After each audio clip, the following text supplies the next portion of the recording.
Bonjour à tous et bienvenue dans cette seconde partie du podcast consacré à 8 Mile.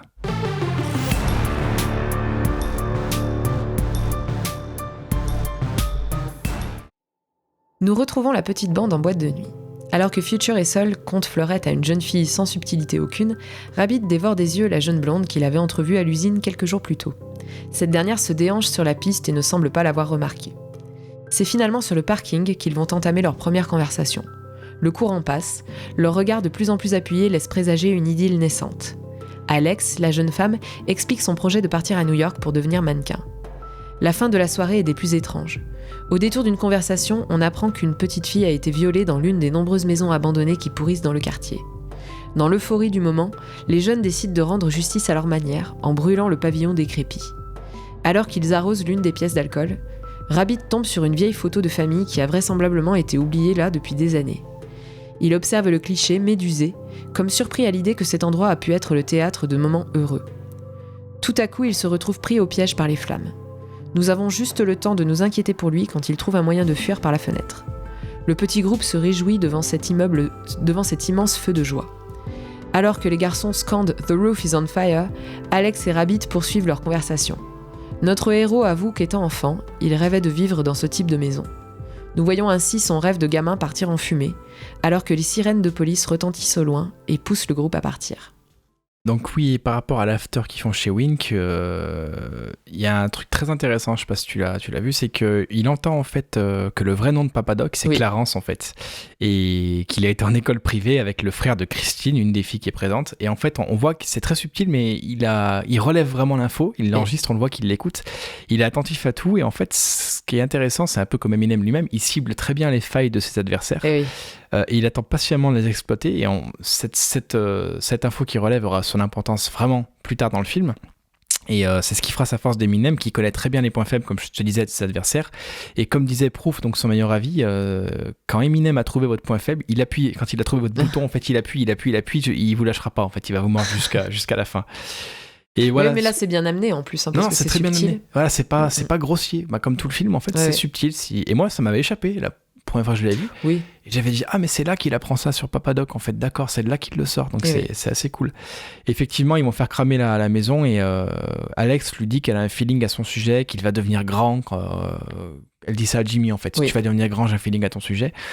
Et encore une fois, je sais pas si elle le pense, ou si elle est intéressée parce qu'il pourrait devenir célèbre. Je trouve que ce personnage, j'arrive pas à le décrypter, on n'arrive pas à la cerner, voilà. Mais c'est vrai, mais c'est peut-être une volonté, Pourquoi je ne comprends pas, et voilà, Hanson ne semble pas clair à ce propos, et j'ai un peu la sensation que les personnages féminins sont montrés comme intéressés quand même dans le film. T'as la mère d'Eminem, de Jimmy, qui reste avec l'autre juste pour parce qu'il va avoir un chèque, que elle, on dirait qu'elle court après Jimmy et un peu Wink pour le succès du rap qu'il pourrait avoir. J'avoue que je me place pas par rapport à ce que je pense d'Alex, parce que je comprends pas trop son écriture en fait. Oui, c'est un personnage, on n'arrive pas à la cerner, alors est-ce que c'était voulu ou pas, je sais pas.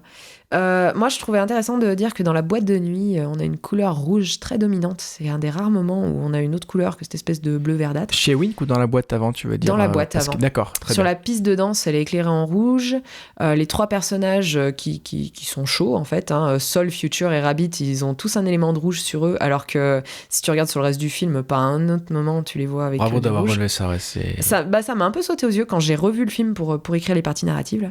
Alex aussi, elle a des dominantes rouges dans sa garde-robe, donc ça, clairement il y a du sexe dans l'air, quoi. Sex is in the air. C'est ça, quoi.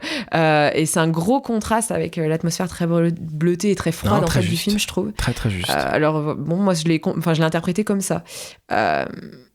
Et c'est le fait que Alex, on comprend pourquoi Rabbit en fait il est assez admiratif par rapport à ce personnage, parce qu'elle elle fait ce qu'il rêverait de faire. Elle est sûre qu'elle va partir. Elle a cette certitude, elle sait qu'elle pourra se barrer de là. Elle sait pas comment. Alors c'est peut-être en ça qu'elle est intéressante, c'est qu'elle, par contre, elle est pas du tout dans la peur. Ouais. J'ai l'impression qu'elle est, donc de toute façon je me barrais d'ici. Le sais, c'est pas je voudrais, c'est je. Parce qu'en gros elle lui dit l'important c'est d'avoir le billet d'avion. Après on verra. Oui, non c'est clair. Elle veut juste faire le premier pas que lui n'arrive pas à faire. Lui il arrive pas à trouver le moyen, et elle en fait même si elle a pas encore trouvé le moyen, elle sait qu'elle y arrivera. Et je pense que ça le fascine.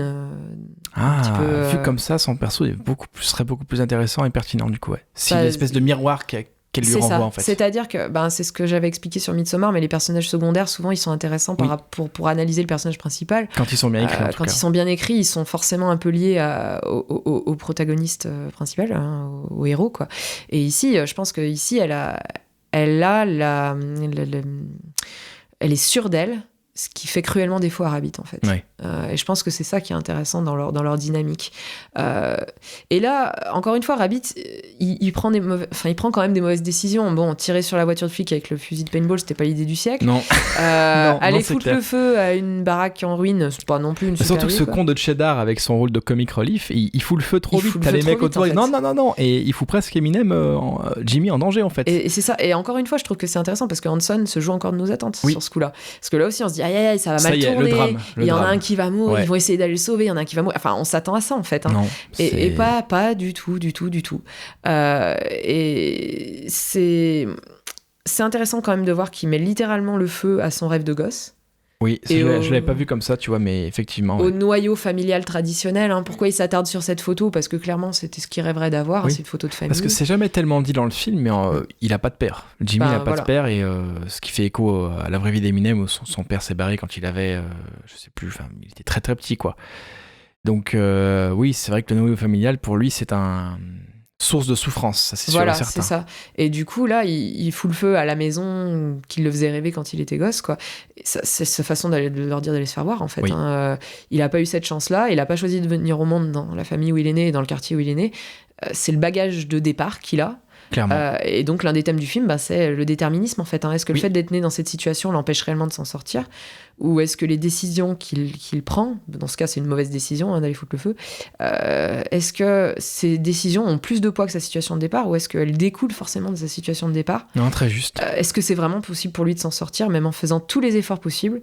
Là, je trouve que s'il continuait sur ce genre de mauvaises décisions, il serait l'architecte de son propre malheur d'une certaine façon, quoi. C'est super intéressant vu comme ça, ouais. Mais voilà, est-ce que c'est du déterminisme ? Ou est-ce que c'est, oui, tu pars avec ce bagage-là, mais tu peux faire mieux. C'est un peu la question, quoi, et je trouve ça assez intéressant. Non, carrément, c'est clair. Rabbit fait sa lessive dans l'évier, Lily est scotchée au vieux poste de télévision. En somme, c'est une journée tranquille pour la petite famille jusqu'à ce que leur mère arrive, furieuse et angoissée. Elle vient de recevoir un courrier d'éviction. Ils ne peuvent pas payer le loyer et se retrouvent à la rue. Plus préoccupée par la réaction de son copain que du reste, elle explique à Rabbit qu'il ne doit pas être mis au courant. Greg va bientôt leur proposer d'aller vivre ailleurs, elle le sent. Rabbit lui reproche son manque d'autonomie. Elle devrait trouver un travail plutôt que de compter sur les autres. S'ensuit une dispute qui met en évidence le peu de soutien que Rabbit reçoit de sa mère. Elle ne croit pas en lui, il ne peut compter que sur lui-même.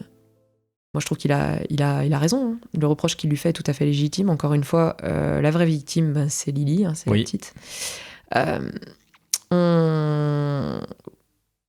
Alors, après cette scène, en fait, il y a une autre scène qui suit, qui est à l'usine, où Rabbit se demande, en fait, pourquoi son chef est toujours là à le fliquer. Ouais. Et son collègue qui est plus âgé que lui, lui donne un excellent conseil. Fais ton taf et ferme-la, quoi. En gros. Et je pense que ça, c'est un début de déclic pour lui. Il comprend qu'il peut compter que sur lui-même et qu'il faut qu'il mette les bouchées doubles, quoi. Faut qu'il soit exemplaire. Que ce soit à l'usine ou dans son ambition de rap. Voilà, exactement. Et même dans sa vie personnelle, en fait. Donc c'est bon, il l'a pas encore complètement intégré, mais ça va faire son chemin, cette idée-là. Et je trouve que vraiment, Kim Basinger, elle joue très bien. Complètement. Et là, on voit que, en fait, elle veut pas être seule, quoi. Elle veut un mec, en fait. C'est c'est vraiment sa seule préoccupation. Et parce qu'elle est persuadée que c'est par les autres. C'est par un homme que son salut viendra, quoi. Qu'elle peut pas... En fait, c'est con, mais je pense qu'elle est strictement dans la logique de Alex, de Jimmy, de tous les mecs qui veulent réussir dans le film. C'est qu'elle essaie de s'en sortir elle aussi par un moyen qui n'est peut-être pas le bon, c'est-à-dire ne pas agir elle-même, attendre que la réponse... Des autres, en fait. Ce que Jimmy va justement contrer, en fait. Enfin, il va c'est ce que Jimmy va finalement finir par comprendre, qu'il faut pas attendre ça des autres, mais de lui. Il tente de la faire réagir, de la mettre face à sa responsabilité, et voilà. Et ça matche pas, parce qu'elle est dans vraiment la victimisation. Oui. Je pense que, je sais pas, est-ce que c'est vraiment représentatif de la mère d'Eminem en vrai, mais en tout cas, la mère de Jimmy dans le film est pas condamnable non plus, en fait, parce que je trouve que c'est un personnage très pathétique, en fait. Ouais, c'est, voilà, peut-être plus nuancé que ce qu'on a pu lire sur la mère d'Eminem dans les tabloïds vraiment la méchante, la mère horrible. Enfin, donc c'est. Je pense qu'après, de toute façon, il n'y a pas vraiment de grands méchants ou de grands gentils. Non, je pense que il y a toujours une raison aux actes des uns et des autres. Mais c'est clair.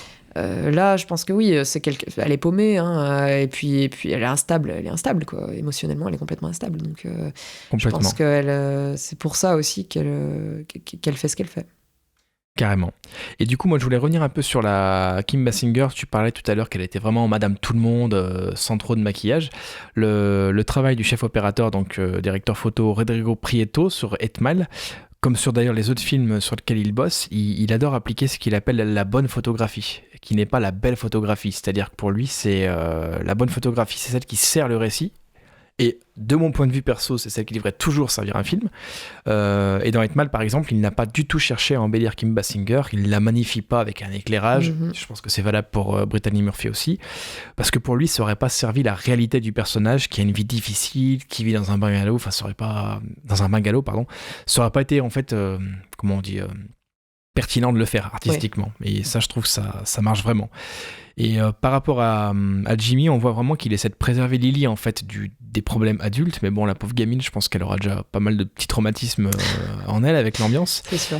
Et on voit en plus que dès qu'il évoque son projet de démo avec Wink, sa mère se moque de lui, le rabaisse. On voit je pense que c'est un peu inconscient de sa part, mais ça lui est insoutenable que son fils puisse éventuellement réussir ce qu'elle réussit pas, parce que lui, il se bouge, lui, il essaye de tenter un truc, alors qu'elle stagne, elle attend la réponse, comme tu disais, de l'extérieur, quoi. Et c'est bien vu, ouais. Et je trouve qu'on voit juste après, on a une scène en fait à l'usine où on voit qu'il commence à chantonner en bossant. Et je trouve que ça nous suggère un peu l'idée qu'il est en train en fait d'accepter l'idée qu'il va se lancer dans le rap, et on le voit trimer à l'usine en même temps qu'il fredonne quelques paroles, et je trouve ça intéressant. Il me semble que c'est un dit long sur le processus psychologique qui est en train d'opérer un changement, oui. Carrément.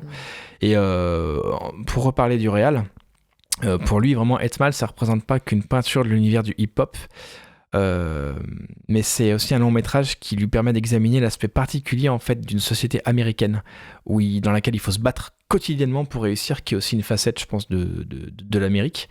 Et je vais encore le citer, 8 Mile dévoile selon lui un monde que le cinéma et les médias grand public ne montrent que rarement, une Amérique appauvrie qui s'efforce de survivre au sein des quartiers défavorisés. Pour les habitants, 8 Mile Road est une ligne de démarcation. Pour Jimmy, c'est aussi une barrière psychologique, j'en parlais un peu au début, qui freine ses ambitions et l'empêche d'être ce qu'il voudrait être. Mais n'avons-nous pas tous notre propre 8 Mile Road ? Donc, on en avait parlé au début. Oui. Et je crois qu'on a aussi Janine qui vient voir Jimmy au taf. Elle veut comprendre pourquoi il l'a laissé. Et là, en fait, moi, ça m'a surpris parce qu'au départ, on pensait que c'était lui qui s'était fait larguer. Et oui, en fait, c'est lui qui l'a largué. Et en fait, c'est lui qui l'a largué. Alors moi, ce que je me suis dit, c'est que est-ce qu'il était flippé quand elle a dit qu'elle était enceinte ? Est-ce qu'elle n'a pas juste dit qu'elle était enceinte pour voir si le mec était prêt à l'engagement ? Tu vois ? Moi, je pense qu'elle a dit qu'il était enceinte pour le retenir quand à mon avis, il a déjà voulu la larguer. Et là, elle a sorti « je suis enceinte » à mon avis. Et en fait, ça appuie, en fait, encore une fois, je me suis mis la question, la peur domine donc tout le temps de Jimmy ou pas, en fait ? Est-ce que c'est pas pour illustrer le fait que même là, la peur l'a dominé au point de larguer sa copine quand elle lui a dit « je suis enceinte », qui s'est senti emprisonné en fait et qui s'est pas senti de s'engager. Donc, je me suis posé cette question-là. C'est vrai que ça, c'est un point qui reste très flou. On sait pas vraiment pourquoi il l'a quitté en fait. Non, carrément. Et j'ai bien aimé, au fait, juste après, son boss lui dit est-ce qu'il y a un souci quand il le voit parler avec son ex, et cette fois, au lieu de dire c'est pas de ma faute, machin, il assume sa responsabilité, il fait ça n'arrivera plus. Je vais rebosser, ça n'arrivera plus. Et le mec commence à assumer, à devenir responsable. Exactement. Ça paraît anodin comme scène, mais c'est intéressant. C'est hyper intéressant parce que il blâme pas le monde extérieur pour ses erreurs en fait. Non, clairement pas. Et il comprend que oui, il peut jouer en fait sur ce qui se passe dans sa vie. Clairement. Il est acteur. Lors d'une virée en voiture, la bande croise The Free World. Sur un coup de tête, Rabbit fait brusquement demi-tour et sort de sa voiture. Fébrile, il se dirige vers ses ennemis comme un boxeur entre sur un ring. La bagarre entre les deux groupes démarre immédiatement, sans préambule. La caméra est nerveuse, les coups partent avec violence, on ne sait plus où donner de la tête. Le spectateur est aussi désorienté que les personnages pris au beau milieu d'une rixe. Certains essaient de s'interposer pour calmer le jeu, quand soudain, un coup de feu retentit hors champ. Avant de savoir d'où il provient, nous voyons la réaction des protagonistes. Tous sont éberlués de voir Cheddar, considéré comme le simplet du groupe, brandir triomphalement son arme et menacer les membres du Free World. Il est fier qu'on l'écoute, il a pris le pouvoir et est au centre de la scène pour la première fois de sa vie. Tous le regardent, visiblement mal à l'aise. Rabbit s'adresse à son ami et le convainc de baisser son arme. Le spectateur redevient plus serein quand tout à coup, Cheddar appuie par inadvertance sur la gâchette. La balle part dans son pantalon, du sang tache son jean. Pendant que leurs adversaires s'enfuient, ses amis accourent et l'emmènent à l'hôpital. Il survivra. La fin de la journée ne sera pas plus brillante pour Rabbit. À son retour chez lui, sa mère n'est pas très à l'écoute. Elle préfère lui exposer ses problèmes sexuels, ce qui ne manque pas de le mettre très mal à l'aise.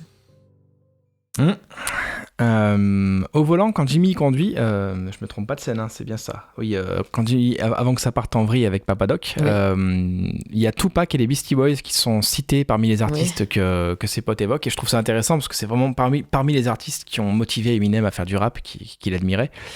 Et j'ai pas trop compris pourquoi il s'excitait d'un coup à foncer sur le groupe de Free World. Peut-être parce que Janine avant lui a dit que tout le monde racontait sur lui que c'était un loser et qu'il sait très bien qui a raconté ça sur lui. Et ou alors c'est peut-être qu'il prend un trajet beaucoup plus simple que rapper sur scène, c'est la violence, aller casser la gueule au mec au lieu de lui casser la gueule avec les mots. J'ai un peu vu ça comme ça. C'est vrai que c'est un peu sorti de nulle part. J'avoue que moi aussi là, je me suis dit mais qu'est-ce qu'il fout J'ai dit pourquoi. Après. Vu ce qu'il a accumulé depuis le début du film, je pense que c'est une soupape qu'il est en train de... Je pense que petit à petit, là, c'est la goutte d'eau et du coup, il s'énerve, quoi. Mais ici, ce que je trouve intéressant, c'est qu'ils sont tous très mal à l'aise face aux armes. Encore une fois, super intéressant. Même Free World, qui, avec leur look de gangsta rappeur... même eux, ils flippent, ils sentent que c'est trop, ça va trop loin quand ça va avec une arme. On sent que c'est pas leur habitude, quoi. Non, c'est... Et donc ici aussi, on nous montre que c'est pas parce qu'on a grandi dans ce genre de quartier qu'on côtoie forcément les armes à feu tous les jours, quoi. Là aussi, la caméra, elle est hyper nerveuse. Ah oui. Comme un reportage. Encore une fois, c'est caméra épaule. Le réalisme absolu. C'est comme si tu filmais des mecs en reportage qui s'embrouillent. C'est ça, exactement. C'est bien vu. Et en plus, ça se termine sur une dédramatisation avec Cheddar en comic relief qui se tire dans les parties avec le flingue. Oui, voilà. C'est moyen drôle. C'est moyen drôle. Et je me suis vraiment dit que là, ça y est, on touchait à la scène dramatique tant attendue et qu'on allait perdre le gentil mec et que c'est ça qui allait booster Jimmy. Et en fait, non, c'est encore une fois... Il y a encore une fois en contour de l'attente, quoi. Alors moi en plus, attention, je vais faire un parallèle avec un film que t'aurais jamais pensé que j'allais faire. La relation qu'ils ont avec Cheddar, que Cheddar a avec la bande de potes, me fait penser à Saturday Night Fever. Je sais pas si tu as déjà vu La fièvre du samedi soir. Si, j'adore ce film en plus. Enfin, j'adore. En tout cas, je l'ai vu quand j'étais plus jeune et je trouve qu'il avait un truc dans l'esprit groupe de potes. Eh bien, je sais ce que tu vas dire. Alors spoil, attention. Vraiment pas. Alors attention, oui, spoil. Si vous avez pas vu La fièvre du samedi soir, il est un peu vieux, mais bon, voilà. Si jamais vous souhaitez le voir, attention, je vais spoiler. La bande de potes un peu désœuvrée, qui fait des conneries de jeunes, ça ressemble vraiment. Très juste. Et il y a un personnage qui idolâtre le héros, donc qui est John Travolta, donc le personnage de Bobby, qui finit très mal. Il se tue en essayant d'attirer l'attention du héros, donc de Travolta, en faisant le pitre sur un pont et puis il tombe, quoi. Je suis pas sûr que ta comparaison soit si improbable que ça. Et bien moi vraiment ça m'y a fait penser et je me souviens que ça m'y avait fait penser la toute première fois où j'ai vu le film, parce que j'avais vu Saturday Night Fever peu de temps avant. Et en fait on a tous ces codes dans la tête, c'est des choses qu'on voit dans les films depuis longtemps, donc on s'attend à ce que Cheddar il meure parce que un film comme Saturday Night Fever qui est sur le monde du disco, donc ça paraît quand même un peu éloigné, mais voilà. Non, mais on a quand même Travolta dans le film qui veut percer là-dedans, et on a ce mec qui croit en lui, qui le soutient, qui veut être aussi, qui a besoin de reconnaissance de la part de Travolta, de la même façon que Cheddar Bob arrête besoin pas de de dire à Jimmy, tu penses que MC Bob ça serait bien comme nom, machin. On sent une espèce de fraternité entre eux. Oui, et puis très, très bien vu. Il l'idolâtre, il le regarde comme... Et vraiment, moi, ça m'y a fait penser. Et je me suis dit, comme Bobby dans Saturday Night Fever, Cheddar, il va mourir. Non, c'est pas faux, ça c'est bien vu. Et en fait, pas du tout, quoi. Non, pas du tout. Donc, juste après la scène de l'hôpital, on voit Future et Wink qui s'engueulent dans la voiture. Exactement. Et Future reproche à Wink de mener Rabbit en bateau, en fait. Il lui dit qu'il a que de la gueule et que... Alors moi, la question que je me pose, est-ce que réellement Wink a que de la gueule, ou est-ce que réellement il peut l'aider à... C'est exactement ce que j'allais aborder. Je sais pas ce que t'en penses, toi, mais... Moi, j'aurais tendance quand même à le croire, ce personnage, parce que... Alors, est-ce que c'est de la jalousie de la part du Future, ou est-ce que réellement c'est une volonté de protéger Rabbit? On sait pas. Des deux. Moi, je pense que c'est un peu les deux. Parce que, voilà, quand il dépose Cheddar à l'hosto, il y a enfin Future et Wick qui crèvent un peu l'abcès entre eux. Et je trouve difficile de pas aimer Wick, parce qu'après tout, est-ce qu'il fait pas juste comme Future et Jimmy, essayer de sortir d'un quotidien et quitter sa vie un peu morose à Mais c'est ce qu'il leur dit d'ailleurs, je fais comme vous, que j'essaye de... Et moi, j'ai vraiment l'impression que Future, à la fois... C'est deux tableaux en fait. À la fois, il voudrait pas se faire piquer le le potentiel que Jimmy peut avoir et qu'il voudrait pas que quelqu'un d'autre le révèle à sa place. Moi, je le vois, une espèce de fierté mal placée, d'ego en fait, une espèce d'ego mal placé. Et en même temps, je pense que oui, ça rejoint un peu la même chose, c'est qu'il voudrait pas que ce soit Wink en fait qui fasse ce que lui peut faire. Et je suis pas convaincu que lui-même il pense que Wink est un gros baratineur, comme on le verra plus tard quand il disait qu'il a un contact à un studio, ça s'avère vrai. Donc moi j'ai du mal à détester en fait le personnage de Wink. Il nous est présenté comme encore une fois, je pense que c'est pour nous perturber par rapport à ce qu'on attend. On attend d'un mec qui soit de ce mec qui soit un vrai salaud, un mytho, qu'on se rende compte qui mitonne tout le monde. Baratine à fond. Et non, pour moi, il est pas plus... Mais c'est bizarre parce que par contre, alors il n'y a pas des masses de vidéos sur 8 Mile, mais les quelques-unes que j'ai réussi à trouver, les vidéos d'Américains que j'ai vues, ils détestent tous Wink. Pas moi, mais je trouve que c'est non. Mais moi, je le déteste pas, non. Je pense que c'est un gars qui essaie de s'en sortir comme. Et il a aussi une foi en Jimmy qui est inébranlable. Vraiment, il lui dit, mais mec, tu te rends pas compte, il suffit que je te fasse enregistrer une fois et t'es parti. Et même Jimmy n'y croit pas, quoi. Et par rapport à cette scène, c'est la première fois que Dr. Dre est cité dans la scène quand t'as, comment il s'appelle, Future qui dit à Wink, oui, c'est comme la fois où tu nous avais dit que t'as un cousin qui connaissait Dr. Dre. Et c'est super intéressant parce que dans la vraie vie, Dr. Dre, donc, qui est un rappeur et producteur américain, c'est celui qui a révélé Eminem au grand jour. Pour la petite histoire, en 97, Eminem a participé à Los Angeles à une compétition nationale de battle de rap qui s'appelle la Rap Olympics.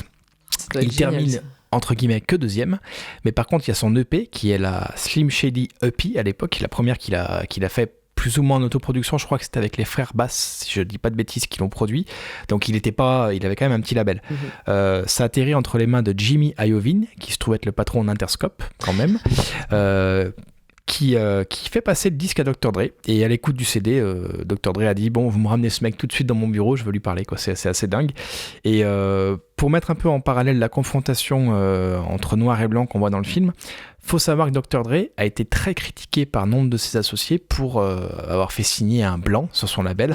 Tout le monde lui disait mais qu'est-ce que tu t'intéresses à un rappeur blanc, c'est pas sa musique. Ce à quoi il a répondu, il peut bien être violet, j'en ai rien à foutre, en fait, concrètement.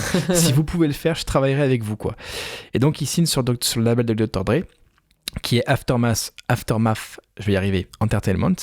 Et dans la foulée, en fait, il sort son premier album, donc rebaptisé The Slim Shady LP, Long Play, du coup, cette fois, qui fera le carton qu'on connaît, et voilà. Et je trouve intéressant qu'il place Dr. Dre dans le film comme source. En fait, et surtout à ce stade du film, on a progressé un peu, ou comme si quelque part Dr. Dre commence à se rapprocher en fait de Jimmy. Je trouve ça assez intéressant dans cette scène-là. Et comme tu le dis, après, sa mère qui lui confronte, qui lui parle de ses problèmes sexuels quand il retourne dans le mobil-home. Encore une fois, ça met en avant le comportement envahissant de la mère. Elle est très auto-centrée. Elle lui donne un rôle qu'il n'a pas à tenir, en fait. C'est-à-dire qu'elle ne sait pas considérer ses enfants comme des enfants, quoi. Elle confie des choses hyper personnelles à son fils. Et par contre, lui, il lui dit, en gros, je reviens de l'hôpital, mon pote, il a eu un accident, elle en a rien à foutre. Non, et puis elle se moque même de ses amis, je crois. Toi et tes amis. Ouais, voilà. Donc elle a pas un rôle de mère, voilà quoi. Mais lui, il reste dans son rôle de fils parce qu'il reste respectueux, il l'appelle maman et puis il déborde jamais quand même. C'est vrai. Donc voilà. À Détroit, le freestyle est pratiqué partout et en toute occasion. Lors de sa pause déjeuner, alors qu'il attend pour s'acheter un repas peu appétissant, Rabbit assiste à une battle entre deux de ses collègues. Leur style est assez terne, les rimes médiocres. Notre protagoniste décide donc d'intervenir. Improvisant des paroles intelligentes et cocasses, il impose son style et obtient le respect de ses adversaires et des spectateurs. Spectateurs parmi lesquels se cache une certaine jeune femme blonde qui le dévisage avec insistance. Il lui propose de sortir un soir, elle lui propose de faire ça tout de suite. Il entraîne Alex dans l'usine, zigzagant parmi les imposantes machines. C'est là qu'il donne libre cours à leurs ardeurs. Rien n'est romantique, ni le lieu, ni leur étreinte qui est animale et expéditive. C'est à l'image du reste de sa vie, sordide et déprimant. La fameuse scène de sexe, je trouve que c'est assez sordide en fait. C'est puis expéditif quoi, clairement. Je sais pas d'autres termes qui me viennent en fait. C'est vraiment animal en fait. Ouais, c'est animal. C'est plus animal. Et je sais pas si c'est quelque chose de spécial à dire là-dessus en fait. Mais non, mais c'est ce que je disais tout à l'heure en fait. Il y a pas de douceur dans son quotidien, il y a pas de moment de tendresse en fait, à part avec sa petite sœur quoi. Et donc juste avant cette scène, il y a un passage que je trouve assez intéressant où il est avec Sol, donc son pote, qui l'a emmené au travail. Qui le dépose au Detroit Stamping, et donc il lui demande à quel moment il faut arrêter de rêver et redescendre sur Terre. En fait, il se pose la question, il demande à son pote À quel moment on redescend sur Terre et on se rend compte que ça sert à rien de rêver. On voit vraiment que son environnement le déprime et l'empêche même, ne serait-ce que de rêver et d'envisager autre chose. Il est en train de lâcher, c'est... Ouais. Il est comme prisonnier de son quotidien, en fait, il n'y a rien qui lui permet de s'élever, il s'accorde même pas le droit de rêver, et ouais, comme je disais, quoi, c'est vraiment le thème central du film, comment se sortir de là, est-ce que c'est possible? Voilà. Et donc au niveau du freestyle qu'on voit, je trouve avant qu'il couche avec Alex, si je dis pas de bêtises, juste avant qu'il et apparition de Exhibit, qui est un rappeur qui vient aussi très juste. Et donc c'est assez rigolo les fans de hip-hop du coup ils l'auront reconnu. Oui, parce qu'il y a quand même beaucoup de mecs du milieu du rap dans le film quand même, mis dans des rôles anodins, mais c'est vrai. Et je trouve que c'est intéressant parce que même s'il joue un rôle, le fait que Rabid soit capable de le vaincre témoigne quand même du talent de... Bon, même s'il joue pas son rôle. Il joue pas Exhibit dans le film, il joue juste un mec qui bosse à l'usine, on est d'accord. Mais je trouve ça intéressant et rigolo qu'ils réussissent à le vaincre. Voilà. Ah oui, aussi, par rapport à la scène de sexe, une chose que j'ai oublié de dire, je trouve qu'il y a une métaphore avec les machines autour d'eux. Oula, vas-y, tu m'intéresses là. Leur étreinte, elle est hyper machinale en fait. Très juste, oui, c'est très mécanique. C'est mécanique, quoi. On dirait qu'il est en train de préparer un capot de bagnole. Il n'y a pas beaucoup d'émotions là-dedans. Malgré tout, en fait, scène de sexe qui est assez crue et simple. Je trouve qu'elle est encore une fois assez loin des scènes de sexe qu'on pourrait s'y attendre, avec où ça se répartirait dans le grand truc, où il y aurait vraiment. Mais il n'y a même pas d'émotion là. Nudité explicite, là, c'est très mécanique. C'est encore une fois, c'est très froid à l'image du film, en fait. Et je pense que là, ça justifie cette scène. Du coup, tu comprends pourquoi c'est très cru, froid, brutal. Je suis assez d'accord. Et ouais, par rapport à la battle, en fait, il se lance enfin. Donc c'est pas anodin si juste avant il a dit à Sol, est-ce que tu penses qu'il faut que j'arrête de rêver? Et là il se dit, t'as l'impression qu'il se fout un coup de pied au cul. Il rentre dans le battle et on voit que son style il rate pas, quoi. Il est inspiré, la foule il se la met dans la poche, elle rigole beaucoup à ses blagues. Et en fait dans la rue il n'est plus un blanc, ici il est à l'usine, il est comme tout le monde, un ouvrier parmi les ouvriers dans la même galère. C'est ce que Future lui disait, une fois que les gens t'entendront, ta couleur de peau ils s'en foutront en fait. Donc personne l'attaque en tant que blanc ici, il est juste là en tant que mec de l'usine à sa pause qui fait un battle. Et le fait que Jimmy intervienne dans le rap pour dire ok, on va arrêter avec les blagues homophobes, c'est super intéressant par rapport à la vraie vie d'Eminem. C'est très lourd de sens parce qu'il a été à de multiples reprises, je pense que tu le sais, accusé d'homophobie dans ses chansons. Il joue vraiment avec la frontière, on le sait, mais sous couvert qu'il parle à travers le personnage de Slim Shady, le petit chétif qui est un énervé qui crache tout son venin, donc ce qui est assez cohérent au final. Mais il a toujours réfuté ces accusations et affirmé qu'il n'avait aucun souci avec la communauté homosexuelle. Et pour répondre à ces accusations, je pense que c'est une image dont tu te souviendras, il a invité une icône de la communauté homosexuel à monter sur scène, Elton John, en 2011 lors de la cérémonie des Grammy Awards. Et là c'était quand même compliqué de l'accuser de ce qu'il a toujours réfuté être, c'est clairement... Et j'avais vu une interview d'Elton John qui parlait d'Eminem, et il disait que c'était un super pote à lui. Ah oui, ils sont très amis. Et pour dire même à quel point il est pas homophobe, alors ça m'avait beaucoup fait rire. Je sais ce que tu vas dire, je crois. C'est l'instant X du podcast. Voilà. Quand Elton John s'est marié avec un homme, du coup, il leur a offert des sex toys gays, quoi, comme cadeau de mariage. Donc il disait, il est pas du tout homophobe, parce qu'il m'aurait jamais fait un cadeau comme ça. Mais il est quand même plein d'humour, offrir ça à un mariage, c'est juste énorme. Voilà. Et donc oui, c'est aussi la première fois du film où Alex vient le voir à l'usine, lui et pas son frère, parce que Alex au départ c'est son frère qui bosse à l'usine, c'est la raison qui fait qu'au départ elle y est venue. Je crois que c'est juste après que Jimmy et sa bande vont voir Cheddar Bob chez lui, voir comment il se rétablit, et c'est super intéressant je trouve, parce que déjà on voit un peu de vision du rap. Ses potes parlent un peu de Nana, de studio d'argent quand ils évoquent un peu leur avenir dans le rap. Lui il s'en fout complètement, et d'ailleurs il se fout même de leur gueule, il dit arrêtez avec le rap, on n'a rien, on la n'a musique pas une là, thune, on est des gros galériens quoi. Arrêtez, ça. Réagissez, tu vois. Lui il est très réaliste par rapport à cette situation. Et il remarque que Bob en fait se cache derrière les rideaux, qu'il a pas envie d'être que ses potes le voient, donc c'est encore très subtil. Jimmy, on voit que Cheddar l'a vu, mais il dit à ses potes allez-y, je vous rejoins plus tard, pour rentrer en fait chez Bob. Et je trouve qu'il y a une humanité qui transparaît de Jimmy qui est assez dingue, et je pense que c'est une humanité qu'Eminem a aussi de toute façon. Il est empathique, bienveillant. Et Evan Jones, donc qui joue Cheddar Bob, et lui je trouve qu'ils ont un peu comme Future en fait, une complicité à l'image qui marche vraiment. Et maintenant que tu me l'as dit, qui rappelle vraiment celle de John Travolta avec je sais plus le nom du personnage, Bobby, il s'appelle Bobby le personnage, après l'acteur La je fièvre saurais du pas samedi dire. soir. Les deux se comprennent un peu, ils ont une espèce de pudeur entre eux qu'ils n'ont pas devant leurs autres amis.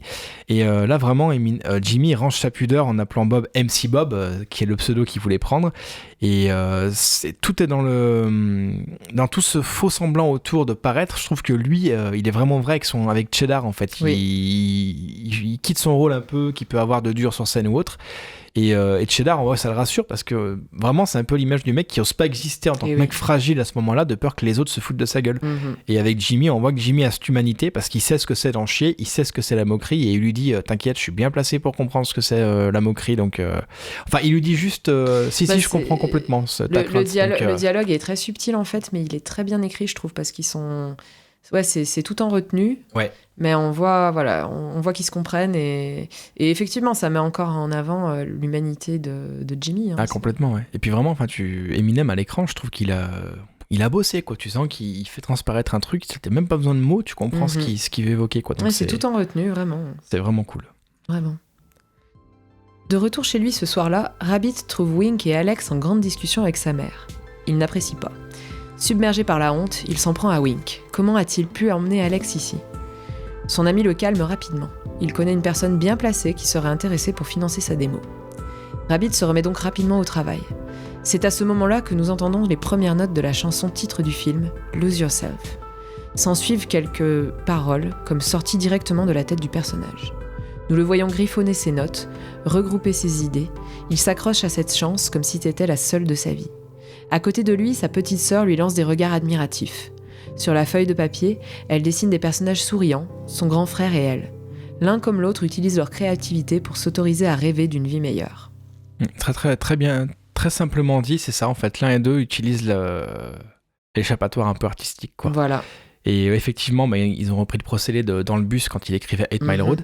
Et là, en fait, je sais pas, alors peut-être que je pars trop loin, mais est-ce que c'est vraiment anodin que Jimmy soit filmé derrière les barreaux qui le séparent en fait de sa petite sœur ? Il est derrière des barreaux, ça m'a choqué, il est littéralement en prison. Ouais. Et par contre, de mémoire, il y a un contre-champ où quand il regarde sa sœur le regarde, les barreaux ne sont pas en premier plan, la petite. Comme, je sais pas, moi j'y vois un petit peu le symbole que la prison, en fait, c'est la prison de laquelle il peut se libérer via la musique pour aussi offrir une vie meilleure à sa petite sœur.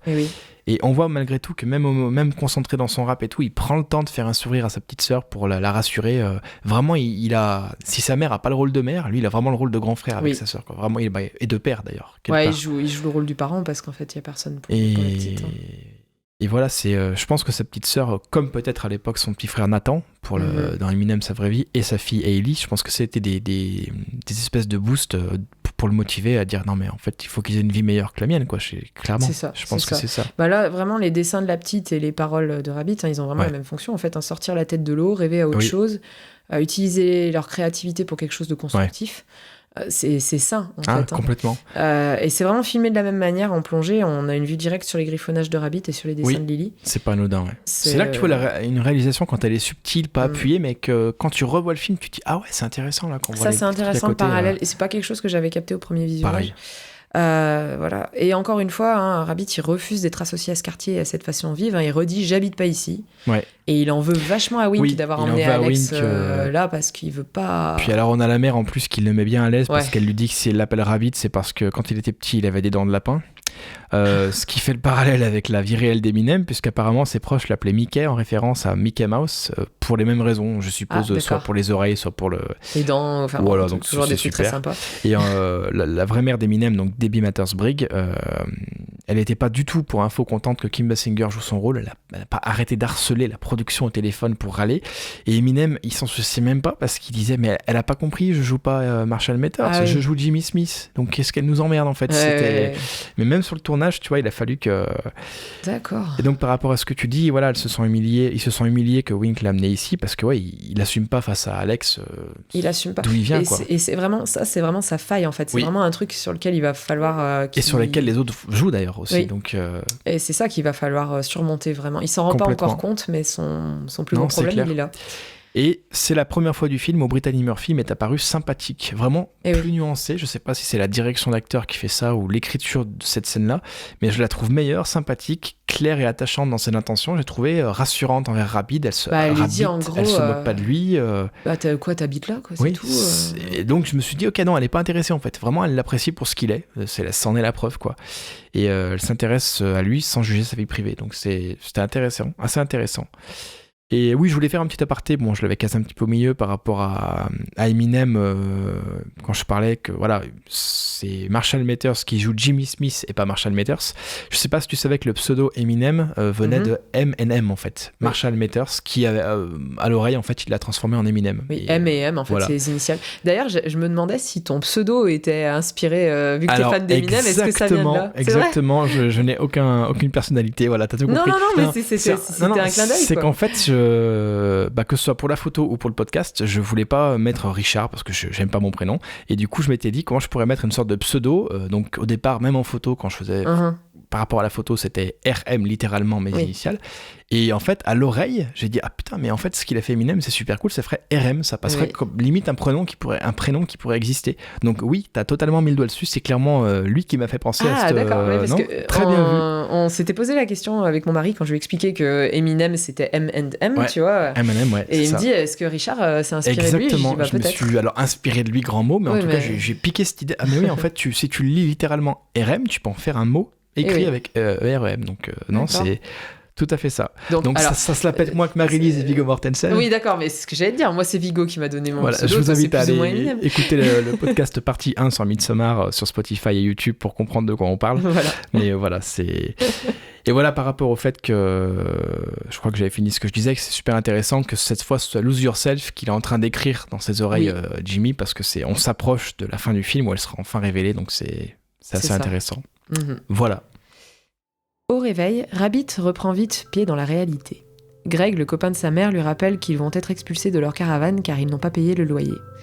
Il ne manque pas de les enfoncer avec tout le mépris et le dédain dont il sait faire preuve. Après quoi, il s'en prend verbalement puis physiquement à sa mère. C'est la goutte d'eau pour Rabbit. Il fonce sur Greg et l'attaque violemment. Ce dernier ne demande pas son reste et disparaît en claquant la porte. C'est lorsque tout redevient calme qu'on entend les pleurs étouffés de Lily. La petite s'est cachée sous la table. Complètement bouleversée, elle ferme les yeux et se bouche les oreilles. Rabbit la console immédiatement. Tout va bien, ne cesse-t-il de lui répéter. Commence Vas-y. Le jeu de la petite, donc Chloé Greenfield, l'actrice qui joue Lily, je trouve qu'il est parfait. Oui. Je pense, tu te rappelles la première vidéo que j'avais fait au départ sur la chaîne, quand je faisais encore des formats vidéo, j'ai parlé de Greenland, et je faisais mention du jeu incroyable de l'acteur qui jouait l'enfant. Le petit garçon jouait très bien. Et je disais, c'est rare des gamins qui sont attachants, qui jouent aussi bien, qui sont aussi justes, et en fait, je me rends compte que je fais la remarque aussi sur ce coup pour 8 Mile, parce que vraiment, la gamine, je la trouve vraiment parfaite.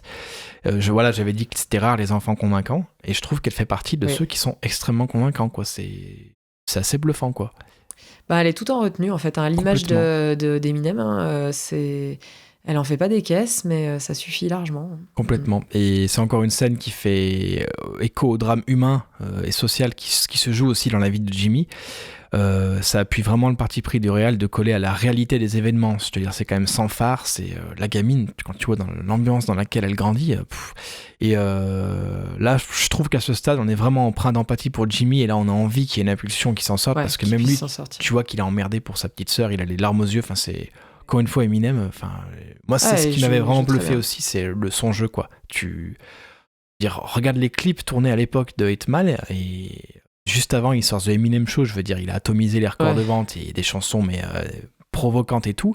Tu le vois là-dedans, tu te dis, c'est pas le même mec, c'est hallucinant. C'est hallucinant. Mais c'est vrai qu'on se demande comment la petite va s'en sortir en fait dans un environnement pareil, aussi toxique. Moi personnellement, quand je vois ce film, je suis en colère contre la mère. Ah ouais, non mais qui s'accroche à Greg alors qu'il la traite comme une merde et puis qu'il la frappe, quoi. On savait déjà qu'il était violent verbalement, mais là on voit qu'il la maltraite physiquement aussi, donc voilà, c'est un peu trop. En tant que spectateur, j'avoue, j'étais bien contente qu'il se prenne sa raclée. Oui, parce qu'il se fait bien défoncer.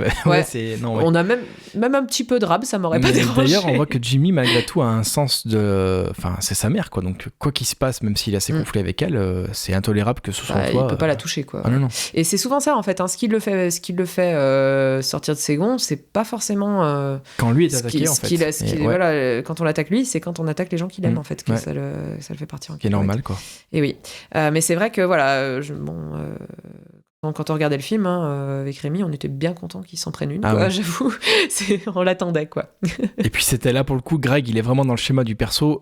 Pour le coup, s'il y a quelque chose qui est attendu dans le film et qui se déroule comme on pense, c'est sur Greg, quoi. C'est Greg, ouais. C'est vraiment lui, dès le départ, tu l'as cerné, et il déjoue pas nos attentes, quoi. T'as pas une scène où il dit à Jimmy, en fait, je suis un connard, je laisse ta mère. Non. Jusqu'au bout, c'est le connard. C'est clairement le connard. Et il finit par s'en prendre une, ça aussi, tu l'attends. Oui. Et ça aurait été dommage, pour le coup, ça aurait été dommage qu'il déjoue nos attentes, parce que ça fait du bien. Et puis ça tombe à un moment où Jimmy est au bout, en fait. Là, il est en train de... Il vrille. Il sent que où il se bouge, où il va rester dans cette vie tous les jours, et c'est assez violent. Voilà. Au détour d'une conversation avec Wink, Rabbit apprend que Future l'a inscrit à une battle sans son accord. Furieux, il insulte Future et le bouscule en hurlant. Il n'a pas à prendre de décision pour lui. Ses mots dépassent sa pensée, les reproches se transforment en injures. La déception est visible dans les yeux de son ami qui garde son calme et préfère l'abandonner à son sort. Pour Future, en fait, il sait que Rabbit, il pourrait obtenir le respect de la communauté et de tout le monde si il arrivait à vaincre son trac. Ouais. Et il sait qu'il est capable de vaincre Papa Doc, en fait. Donc, il le fait vraiment pour son bien. Après, la question, c'est est-ce que c'est une bonne chose ? Alors, Rabbit, je pense qu'il a effectivement besoin d'être secoué et qu'on lui mette un coup de pied aux fesses et qu'on lui dise vas-y. Après, est-ce que c'est la bonne façon de faire ? Je sais pas. Je me mets aussi à la place de Rabbit. Je suis pas sûre que... Mais là, on commence petit à petit la descente aux enfers du personnage, en fait. Carrément. Là, c'est le premier point. Là, il vient de se mettre à dos son allié principal. Ouais. En apparence, en tout cas, il vient de se le mettre à dos. En apparence, voilà. Ouais. Et donc, du coup, là, on commence à se cheminer lentement vers une descente aux enfers. J'y reviendrai après, mais ça, c'est un des trucs classiques aussi de scénario. Ça, j'y reviendrai une fois qu'on aura fini de raconter un peu toute l'histoire. Mais oui, je trouve intéressant la façon dont c'est amené. On comprend bien leur motivation à tous les deux. Carrément.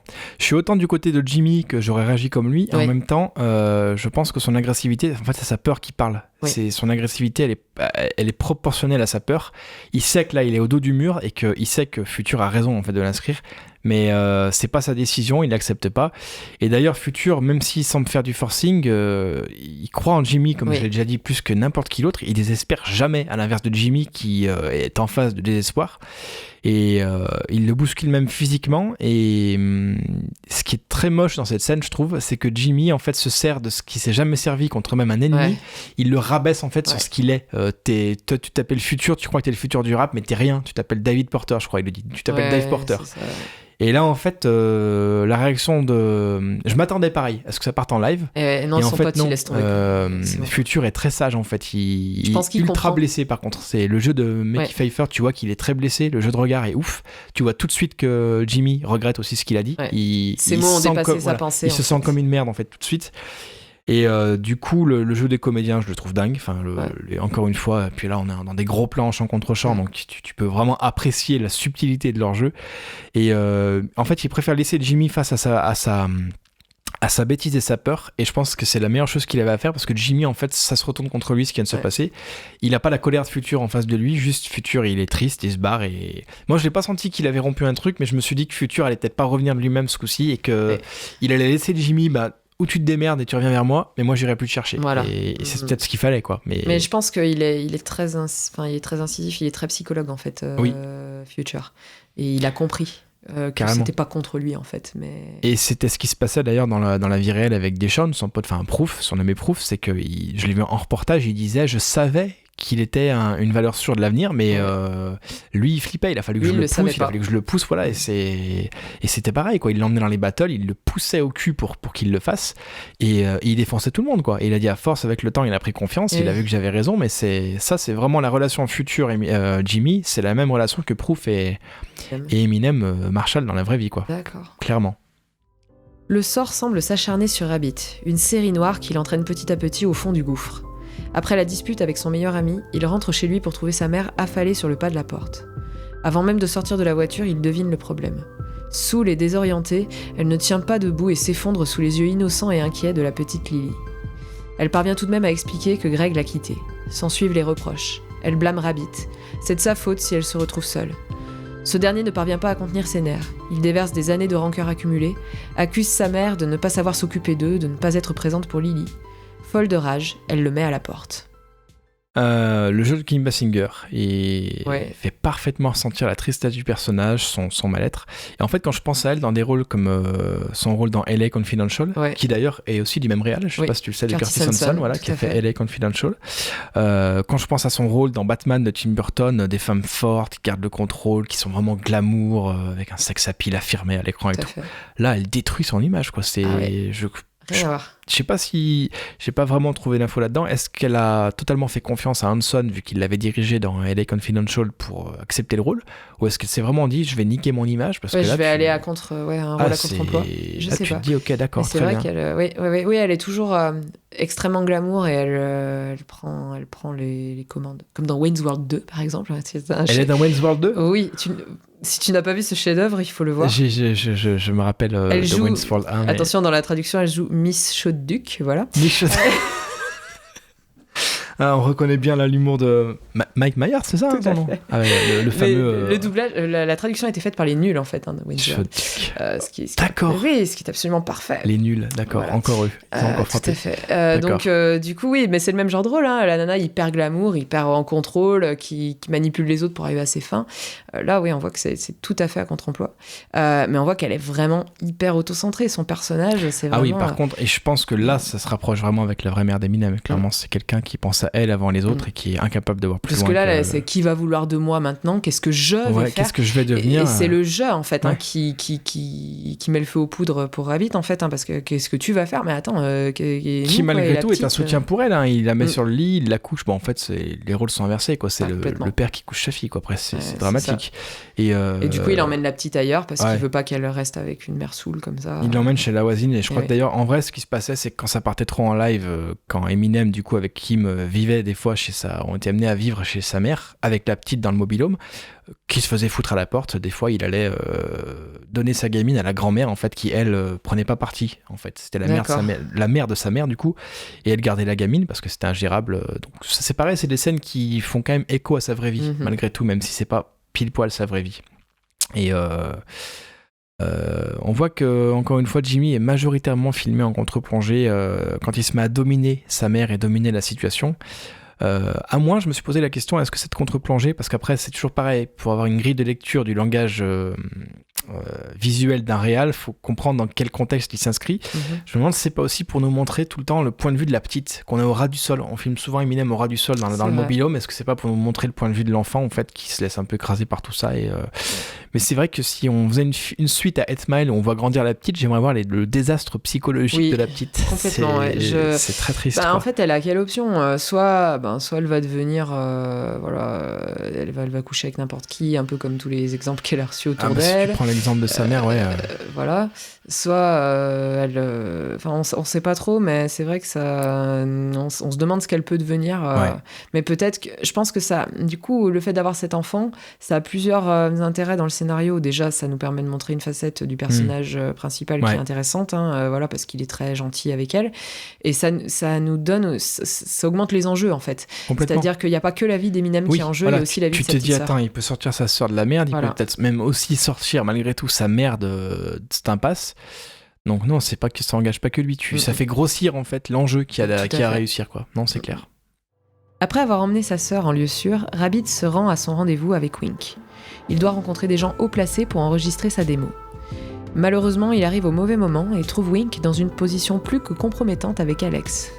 Fou de jalousie, il attrape son ami et le roue de coups, comme s'il passait toute sa frustration sur lui. Nous assistons à la scène à travers 2 points de vue. Nous sommes parfois dans la pièce avec les protagonistes, les coups sont violents et les cris d'Alex résonnent à nos oreilles. Puis la caméra bascule dans le studio voisin, où a lieu une interview. Les lieux étant parfaitement insonorisés, personne ne réagit. Le spectateur peut cependant voir en arrière-plan la violence avec laquelle Rabbit frappe Wink. Il finit cependant par s'arrêter, regarde Alex une dernière fois et repart, conscient qu'il vient de commettre une énorme erreur. Alors, il y a un peu d'humour quand même, parce que quand on voit la bagarre en arrière-plan, moi ça m'a fait marrer, ça m'a fait marrer aussi, quoi, parce que les personnages réagissent pas du tout. Non, c'est presque un film dans le film, en fait. On dirait presque un écran derrière projeté. Non, c'est assez marrant. C'est ça. Il se doute de rien, quoi. Il continue leur conversation, il voit pas que derrière, il y en a un qui est en train de se faire défoncer la tête. Bon. Et là, je trouve que là, pour le coup, il est architecte de son propre malheur, Eminem. Hein. Enfin, Rabbit, quoi. Ouais. Et là, c'est une erreur de sa part. C'est une erreur, mais... Alors, ma question... Est-ce qu'il aurait réagi comme ça s'il n'avait pas eu déjà, juste avant, l'altercation avec son meilleur pote et avec sa mère ? Je pense que non. Je pense qu'il aurait... Là, je pense que c'était la goutte d'eau, et quand il voit Wink se taper Alex, c'est fini, là. Il oublie, en fait, l'opportunité qu'il y a derrière. Mais c'est ça que j'aime bien, c'est qu'il reste vrai, en fait. Oui. Il va pas se rabaisser à ravaler sa fierté et presque sa dignité, en fait, à se dire c'est bon, il se tape ma copine mais je m'en fous, il peut m'offrir un studio, quoi. Non, il réagit à l'instinct. Ça peut paraître con, il réagit à l'instinct. À l'inverse, il reste vrai, quoi. Au moins il doit rien à personne. Mais je pense que c'était une connerie pour le coup, parce que il y a peut-être d'autres façons de pas non plus complètement baisser son froc, quoi, mais en restant. C'est vrai. Après, mais là encore, le personnage d'Alex, il est difficile à cerner, du coup. Eh ben, je pensais l'avoir cerné un peu avant, et là, à nouveau, je l'ai reperdu avec cette scène, parce que je me suis dit, bon, mais en fait... ça fait un petit moment qu'elle... Oui, parce que Wink a moyen de lui filer des contacts pour faire un book photo, qui l'aiderait à bouger de Détroit, donc ouais, c'est vrai que c'est assez... Et puis, il y a une scène où elle dansait contre lui, de manière assez suggestive aussi, on comprend que Voilà, c'est en ça que j'arrive pas trop à voir ce que Curtis Hanson veut en faire. De ce personnage, voilà. Mais peut-être que c'est l'objectif aussi, qu'on soit un peu... qu'on sache pas trop comment l'aborder. Hein. Je trouve intéressant qu'avant qu'il arrive au studio, il fait littéralement un virage à 180 degrés, en fait, Rabbit. Je sais pas si je vais trop loin dans l'image, mais il est au volant et il fait carrément un demi-tour, comme si... bon, allez, cette fois je change de direction. Il se rend au studio JLB. Et c'est la première fois qu'on le voit filmer dans un cadre luxueux, presque dans un cadre auquel il n'appartient pas. Et je trouve que le contraste était saisissant. Il est filmé en plan d'ensemble. La caméra, pour une fois, filme assez large pour le laisser respirer dans le cadre, ce qui est très rarement le cas. Chaque fois sauf erreur de ma part, qu'il était filmé en plan large, c'est que l'horizon était bloqué par l'usine ou par le mobil-home ou par la foule qui le gueulait dessus. Il n'a jamais été filmé comme ça. Lui, en progressant, tu vois, vers nous. Oui. Et je pense que c'est pas anodin quand il entre dans un bâtiment contenant un studio de radio, on a une impression de deux mondes, en fait, qui se rencontrent, que ça y est, il est peut-être enfin sur le terrain qui va le mener. Il se trouve enfin sur son terrain, quoi. C'est peut-être pas pour rien que là, Eminem et Jimmy sont filmés vraiment comme s'ils pouvaient enfin respirer, tu vois. Et l'animateur radio parle avec donc le rappeur Big O. Donc Big O, ce serait donc le fameux mec que Wink se vantait auprès de Jimmy d'avoir fait connaître. Donc pour moi, ça appuie le fait que Wink n'est pas un mythomane. C'est pas un mytho et qu'il a peut-être bien réussi, effectivement. Voilà, c'est pas un beau parleur. Et voilà, je me suis noté que j'arrive toujours pas à détester ce protagoniste, malgré le fait que Future en dit. Et donc, je me suis posé la question, est-ce que Future le craint pas, en fait ? On en revient à ce que je te disais tout à l'heure. Est-ce qu'il n'est pas en mode... c'est pas à Wink de révéler Jimmy, c'est à moi. Clairement, je pense que ça voilà. Et tu vois, pareil, la différence de traitement dans la scène de sexe, je sais pas si ça t'a sauté un peu aux yeux. Comme c'était doux entre Jimmy et Alex, et comme c'est animal mais en mode bourrin avec Wink, quoi. Vraiment, j'étais presque mort de rire quand je l'ai vu faire. Mais c'était vraiment en mode je tire mon coup et je vais aller ailleurs après, quoi. Lapinage, quoi. Lapinage, j'aurais pas été jusque là, mais c'est ça. Et il y a vraiment le décalage humoristique entre les animateurs radio qui sont dans leur truc et tout, et derrière ça se bastonne.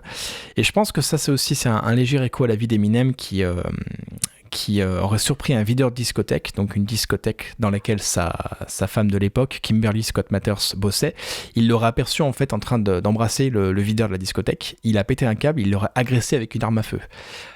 Donc là, il a vraiment vrillé, tu vois. Donc ça fait autant écho à la scène où il vrillait d'un coup contre Papa Doc dans la rue, et là en fait où il surréagit par rapport à Wink. Et je pense que c'est un parallèle assez intéressant à faire. Et c'est d'autant plus surprenant que Rabbit, dans le film, quitte la pièce sans s'en prendre à Alex. Moi, je m'attendais à ce que, limite, il la frappe ou ça parte en live.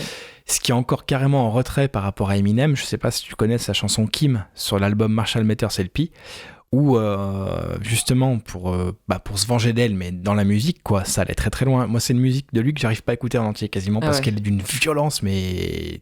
Puis il est tout le long, il hurle en fait, tout le long de la chanson, c'est l'écrit, où il assassine sa femme en fait, carrément il l'assassine, il l'égorge. Si, je l'ai entendu, oui. Voilà, il l'égorge, et c'est d'ailleurs le prélude à une chanson qui est sur son album précédent, donc de Slim Shady LP, la chanson...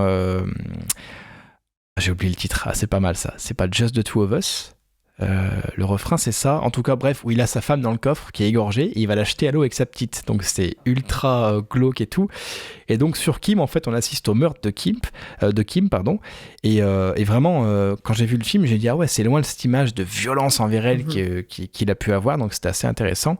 Et vraiment, je trouve que c'est, je sais pas si c'était conscient de la part d'Eminem, mais il y a une volonté dans le scénar de briser à chaque fois l'image qu'il a et l'attente qu'on en a par rapport à son personnage ultra sulfureux d'Eminem dans les médias, quoi. Et je trouve vraiment que ça marche parce que ça lui permet de montrer une autre facette de lui, quoi, clairement.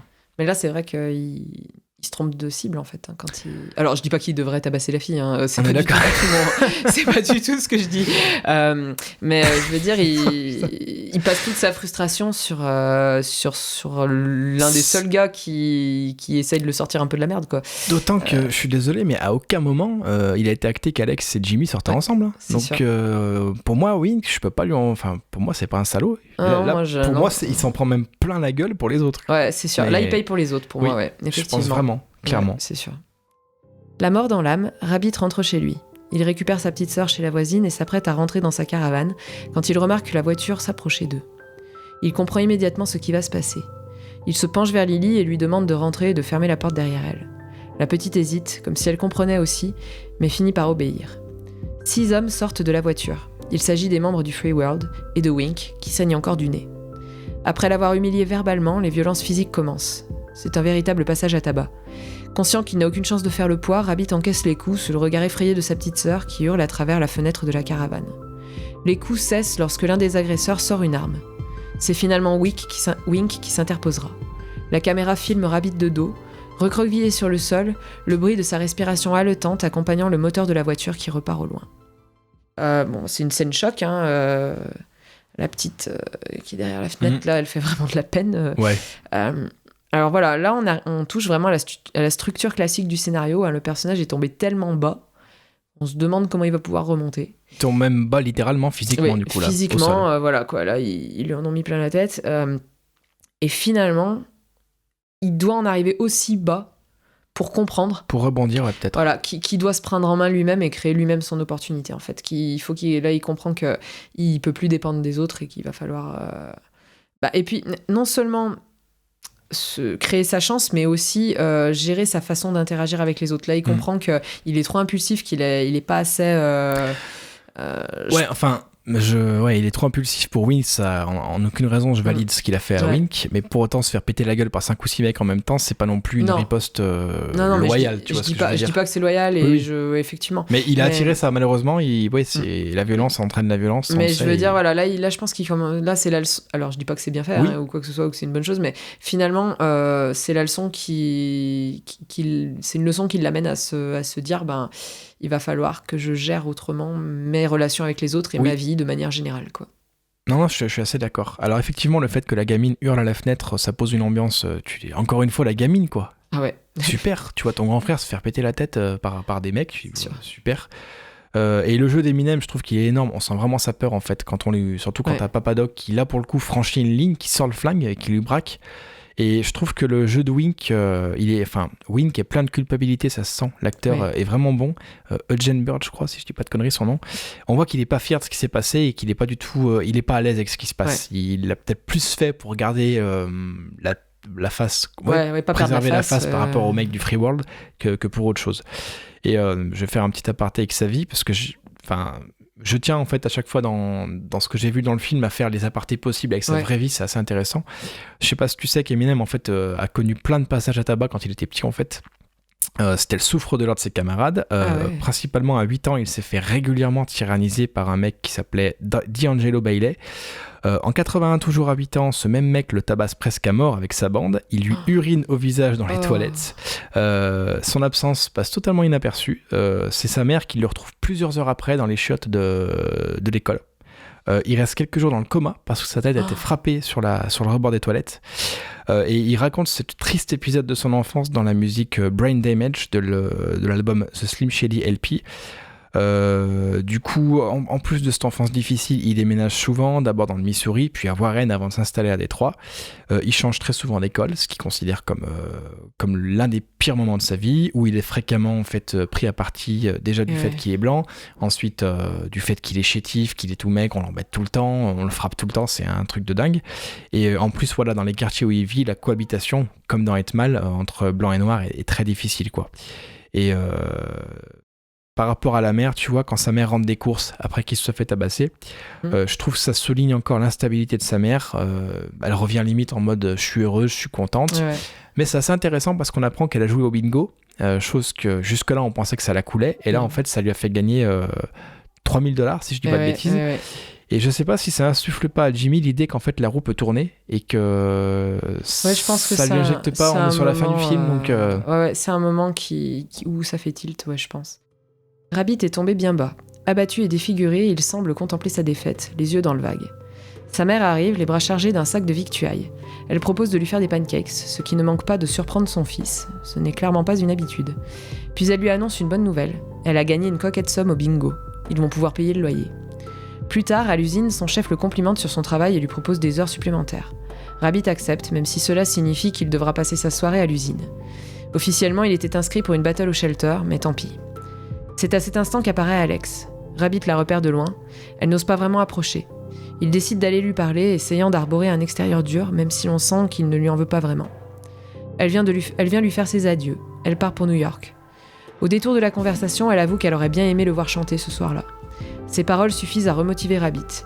Il se fait remplacer par un collègue et se dirige vers le shelter, plein d'espoir et d'inspiration. Alors je sais pas ce que j'ai fait, encore une fois, dans la liste des scènes, j'étais un petit peu devancé en parlant du bingo, en fait, apparemment. Ouais, mais c'est pas grave. Je suis désolé. C'est pas grave. C'est-à-dire que là, il est tombé bas et là, il commence à remonter, en fait. Donc, bonne nouvelle, quoi, sa mère a gagné. Et voilà, quand elle le trouve défiguré et qu'elle décide de lui faire des pancakes... qu'elle a une attitude du coup de mère un peu normale, voilà. Clairement. Elle lui dit, je suis ta mère, non, je vais te préparer à manger, c'est quoi le problème? Et on voit que lui, oui justement, c'est quoi le problème? C'est que tu fais jamais ça en fait. Voilà. Et donc la question que je me pose, c'est est-ce que les reproches qu'il lui a fait un peu plus tôt n'ont pas été utiles? Je sais pas, tout dépend si tu considères Kim Basinger dans le film, donc je crois que c'est Stéphanie son prénom, est vraiment l'image de la mère d'Eminem, littéralement, auquel cas on sait que 2 heures après elle peut re-switcher, elle va repartir dans... ou si vraiment quelque part le poids de ce qu'il lui a dit a pas impacté. Maintenant, est-ce qu'elle serait rentrée sans avoir gagné au bingo? Je pense qu'elle se serait remise à pleurer en disant qu'est-ce que je vais faire, dégage de chez moi. Donc c'est sûr. Quelque part je vois plutôt comme une espèce de soupape pour Jimmy, se dire ok, pour quelque temps sa mère va être tranquille pour payer le loyer ou autre. Quelque part pour moi ça le libère d'un poids. C'est pas pour rien si c'est peu après qu'il va aller s'occuper du battle, quoi, je pense. Vrai, tout à fait. Je le vois un peu comme ça. C'est le fait que sa mère gagne. D'une, ça lui insuffle l'idée que la roue peut tourner. Et de deux, ok, elle va pouvoir gérer quelques temps et sans me culpabiliser. Je vais pouvoir respirer financièrement. Voilà, et je vais pouvoir aussi axer le truc sur le rap, quoi. Voilà. Je vois un peu comme parce ça. que quand elle lui demande si son projet de démo est encore d'actualité, lui il répond qu'il va se débrouiller tout seul, en fait. D'ailleurs, on se demande si je l'ai pas trouvé moqueuse quand elle lui demande ça. C'est ce coup-ci, elle lui demande sincèrement, je pense. Et on voit que là, et quand il dit je vais me débrouiller tout seul, on voit qu'il a juste l'idée à ce moment-là, en fait. Quoi. Carrément. En fait, je crois que je vais me débrouiller tout seul. Quoi. Je crois que je peux le faire, en fait. Exactement. Il comprend enfin que son destin, il est entre ses mains et que c'est à lui de provoquer sa chance. C'est une vague d'espoir, en fait, que lui insuffle sa mère. En gagnant au bingo, quoi. Alors, juste une petite parenthèse. Moi, quand quelqu'un me dit j'ai gagné au loto, au bingo ou des choses comme ça, je pense souvent à 1984 de George Orwell. Ouais. En fait, il disait que le loto, c'est une façon de contenir les masses et de leur donner un espoir quand rien d'autre peut leur permettre de sortir la tête de l'eau. Non, c'est pas faux, c'est bien vu. Et je trouvais ça assez intéressant parce que finalement, là, c'est... Alors, je cite le livre, la loterie et les énormes prix qu'elle payait chaque semaine étaient le seul événement public auquel les prolétaires portaient une sérieuse attention. Il y avait probablement quelques millions de prolétaires pour lesquels c'était la principale, sinon la seule raison de vivre. C'était leur plaisir, leur folie, leur calmant, leur stimulant intellectuel. Quand il s'agissait de loterie, même des gens qui savaient à peine lire et écrire semblaient capables de calculs compliqués et de prodiges de mémoire déconcertants. Il y avait toute une classe de gens qui gagnaient leur vie simplement en vendant des systèmes, des prévisions, des amulettes porte-bonheur. Donc voilà, du coup, je trouve ça intéressant parce que quand il dit, voilà, c'était leur plaisir, leur folie, leur calmant, leur stimulant intellectuel, je trouve que la mère de Rabbit rentre complètement dans ce... Dans le contexte du film, si tu veux faire de la métaphore sur ce point-là, c'est elle, en fait, elle remet à chaque fois son destin à la chance, là où, en fait, lui, il va essayer de la saisir à sa façon, quoi. Voilà, lui où il va essayer de construire son truc, quoi. C'est la première fois du film qu'on voit sa mère contente et bien, parce que la chance lui est tombée dessus, quoi. Elle n'entreprend rien. Voilà. Elle attend que ça lui tombe dessus, ce qui est l'inverse de Jimmy. Par rapport à l'usine, en fait, je sais pas si tu te souviens qu'il surveille l'heure pendant qu'il est à l'usine, parce qu'on sent que ça le démange quand même d'éventuellement aller au battle. L'horloge indique une inscription Safety First, je sais pas si tu l'as vu, marquée dessus. Donc, ce qui est une écriture tout à fait normale qu'on peut trouver en usine, sécurité prioritaire, oui. Mais je sais pas si quand même ce plan sur cette horloge avec cette inscription n'est pas non plus une espèce de déclic dans la tête de Jimmy. Est-ce que je choisis la sécurité en premier, rester à l'usine, avoir un boulot tout simple, ou est-ce que je me lance en fait dans les battles? Moi je l'ai un peu vu comme ça, peut-être que je vais trop loin, je sais pas. Et donc on a Manny, son chef, qui lui accorde des heures sup, pas le bol, puis le soir il doit aller au shelter. Il les accepte, mais par contre alors attends, je me suis un peu perdu. Il se fait remplacer par un de ses potes, et donc il y a, comme tu dis, Alex qui vient lui dire au revoir, et j'ai l'impression que cette converse elle le fait un peu réagir, Jimmy. Oui. Et du coup il demande à Paul de le remplacer le soir au poste, parce que quand elle lui dit il lui dit non mais j'ai pas peur de ces mecs pour le shelter, elle lui répond mais j'ai pas dit que t'avais peur, tu vois. Et elle est très très je pense consciente de la peur qu'il a d'aller rapper, qu'il ose pas se lancer, et je pense que ça le fait cogiter en fait, et c'est pour ça que heureusement son collègue de taf arrive à le remplacer, parce que sinon il serait pas lancé, quoi. Et donc voilà, je pense que c'est là vraiment où Jimmy bascule pour moi, c'est il se dit ok, je fais quoi? Je reste à l'usine ou je tente autre chose en fait? Je provoque ma chance, et il décide d'aller la provoquer, quoi. Il décide finalement d'y aller, oui. Plein d'entrain, Rabbit arrive au shelter. Ce lieu sordide rameute beaucoup de jeunes. Un attroupement est réuni devant les portes d'entrée. Il fend la foule sans se retourner jusqu'à entendre les cris de ses amis. Ces derniers sont surpris de le voir aussi défiguré. Il leur explique qu'il va participer à la battle. C'est ainsi qu'il réglera ses comptes avec ses agresseurs. Il le regarde, médusé et incrédule. Il paraît bien sûr de lui tout à coup. À l'intérieur, il croise les membres du Free World qui ne manquent pas de le ridiculiser. Toutefois, les plaisanteries tournent court lorsque Future entre dans la pièce, imposant son charisme et son autorité naturelle. Rabbit profite de l'occasion pour s'isoler avec Future et lui présenter ses excuses. Ce dernier les accepte immédiatement et l'encourage à tout donner pour sa prestation. Le plan suivant nous emmène directement sur scène. Future chauffe une salle pleine à craquer. Le premier participant, Lickety Split, est déjà sur scène. Mais où est Rabbit ? Sous les vieux néons à la lumière blafarde, le public déchaîné crie, s'agite, s'impatiente. Nous retrouvons notre protagoniste dans les toilettes, avec un plan qui fait écho à la toute première scène du film. Il fixe son reflet dans le miroir. Mais on remarque quelque chose de différent dans son regard. Il est plus déterminé, plus confiant. D'un pas assuré, il se dirige vers la scène, se fraye un chemin parmi la foule presque hostile, et le show peut commencer. Lickety Split improvise avec détermination et audace, ses insultes étant principalement basées sur le fait que son adversaire est blanc. Il termine son set avec l'attitude d'un conquérant, il est persuadé d'avoir gagné. Autour de Rabbit, il prend le micro et tarde à démarrer. Le public s'impatiente, ses amis sont inquiets, aucun mot n'est encore sorti de sa bouche. Quand tout à coup il se lance. Son style est précis, intelligent, ses rimes sont riches. Petit à petit, il accepte les critiques qui lui sont faites et les retourne contre son adversaire. Il gagne ce match haut la main.